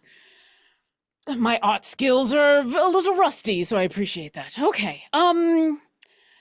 Yes, your book. Poof. So it was 50 gold. Are you ready to pay now, or were you looking for anything else? Gestures to the 50 gold in the pouch. And he gives it a cursory glance, although you do get the sense he quickly counts it. Like, this isn't one of those, like, I trust you. He's just that quick. He doesn't seem like the sort. Yeah. Well, there you go. Very nice doing business with you. If you are looking for any other exotic tomes or hard to find information, please come back to Sorcerer's Sundries at any time. And he just kind of pushes the book a little closer to you. Yeah, no, appreciate it. Have a good one. Picks up the book, walks out. Does not give him a chance to do any further inspection. Sure. Rest you following? Yeah, immediately turning, he's going, goodbye. Have a good day. The eyes are dilated slightly again, because again, it was a cover up, but he doesn't want to pick it up, but he's gonna let it go. Just turn around. Walk out. You all get outside and walk through the area.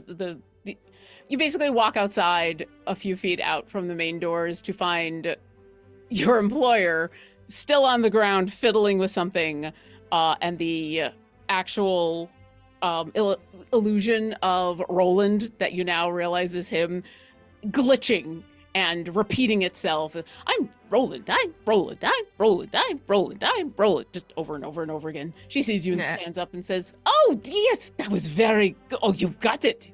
Excellent. No problems?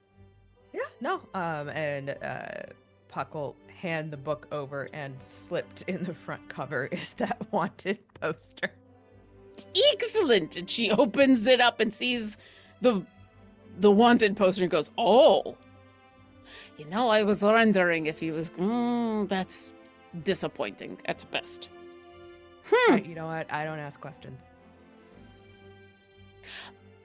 But you did grab that. The wonderful photo, if it matters. Yeah, there's a reason that just sort of gestures to the face they are wearing that is not their actual face. You know, and she slams the book cover closed and sticks it in the bag of holding and starts to lead you all the way back towards the tree with Halcyon and says, so I owe you a lunch. Maybe I owe you a bit of a story, and maybe you tell me the story of your different face, because I don't know if you know this, but I'm kind of sneaky too, and maybe I can help you get your other face back, since you helped me so much. And you watch as she walks behind a tree. Puck, would you roll a d20 for me real quick? 15. You hear her mutter something under her breath, and she vanishes. As she casts Pass Without a Trace, and her stealth is real good. Insane. So for a moment, none of you know where the heck she goes. And then you're standing in front of the tree that Halcyon is at, who, well, I don't know where Udazash has gone, but if you are here, then I guess it's time for us to leave. And he pats the tree and starts to do the thing. And then all of a sudden, Udazash is right next to you and is like, I think I can help with all of that if you would like. But I think first we should get some food and tell each other these stories about what this was all about, because that was excellent. After you. And I think as you all walk through a tree to go tell some stories, that's a good place for us to stop. Because that was amazing. Oh my gosh, this was so much fun, y'all. That was ridiculous. This was so much fun. Oh, thank you so much for doing this ridiculous game with me. I was so happy that y'all said yes to this, and thank you for going a little bit longer with me. But so we'll get out of here real quick. Let's go around the horn so you can tell everybody all where they can find more of your wonderful awesomeness. All right. Hi, friends. My name is Omega Jones, also known as Critbar across all social media channels. My pronouns are he and they. You can find me many places, including on Tuesdays and Saturdays over on twitch.tv/surfeffers for multiple campaigns. On Thursdays over on twitch.tv/Captain Robert for Vecna Eve of Ruin. Fridays here, and amongst other places. I will be at PAX East this year, doing some things, and now confirmed to be at MomoCon this year. So if you want to kind of find me at places, that's where you can. Very, very excited and happy to have been here. And yeah. Next. Hi, hello, good evening, folks. You can call me Laura or Tutu or Laura Tutu. My pronouns are she, they. Usually I'm here on Fridays. You found me. And normally it's Shadow over Baldur's Gate or their cinematic universe, which I sort of love that we're diving into. On Wednesdays, you can usually find me over at Rebels Without a Castle for the Stone Lord's Folly, our 5e homebrewed D&D campaign written by the wonderful Zach Savage. And more than that, you're going to have to check out my website, lauratutu.com, because you'll be able to see all of the other projects that I'm going to be working on. Lots of vampire, so much vampire, and more D&D coming down the pipeline. Hello, everyone. My name is PJ McGaw, and you can find me all over the internet at PJ McGaw. I am Nat20 Productions official in your chat, but that's not just where I'm at. If you find the bearded face all over the internet, you're in the right place. I had to rhyme as much as I could. You can see me here every Fridays for Shadow over Baldur's Gate. You can also see me over at Pocket Dragon Pub this Monday, February 9th, for Our Brilliant Ruin, a most memorable hunt. I'll be playing Aeon Kavanaugh, an Irish coal miner who is sick of the rich and is taking advantage of the situation. So if you like Our Brilliant Ruin, come check me out over at Pocket Dragon Pub this Monday, 6 p.m. PST. And more things about TTRPGs I'm writing and everything else, go to my socials. All the details are there. Thank you so much. And Cujo, happy birthday, buddy. Over to you, Lauren.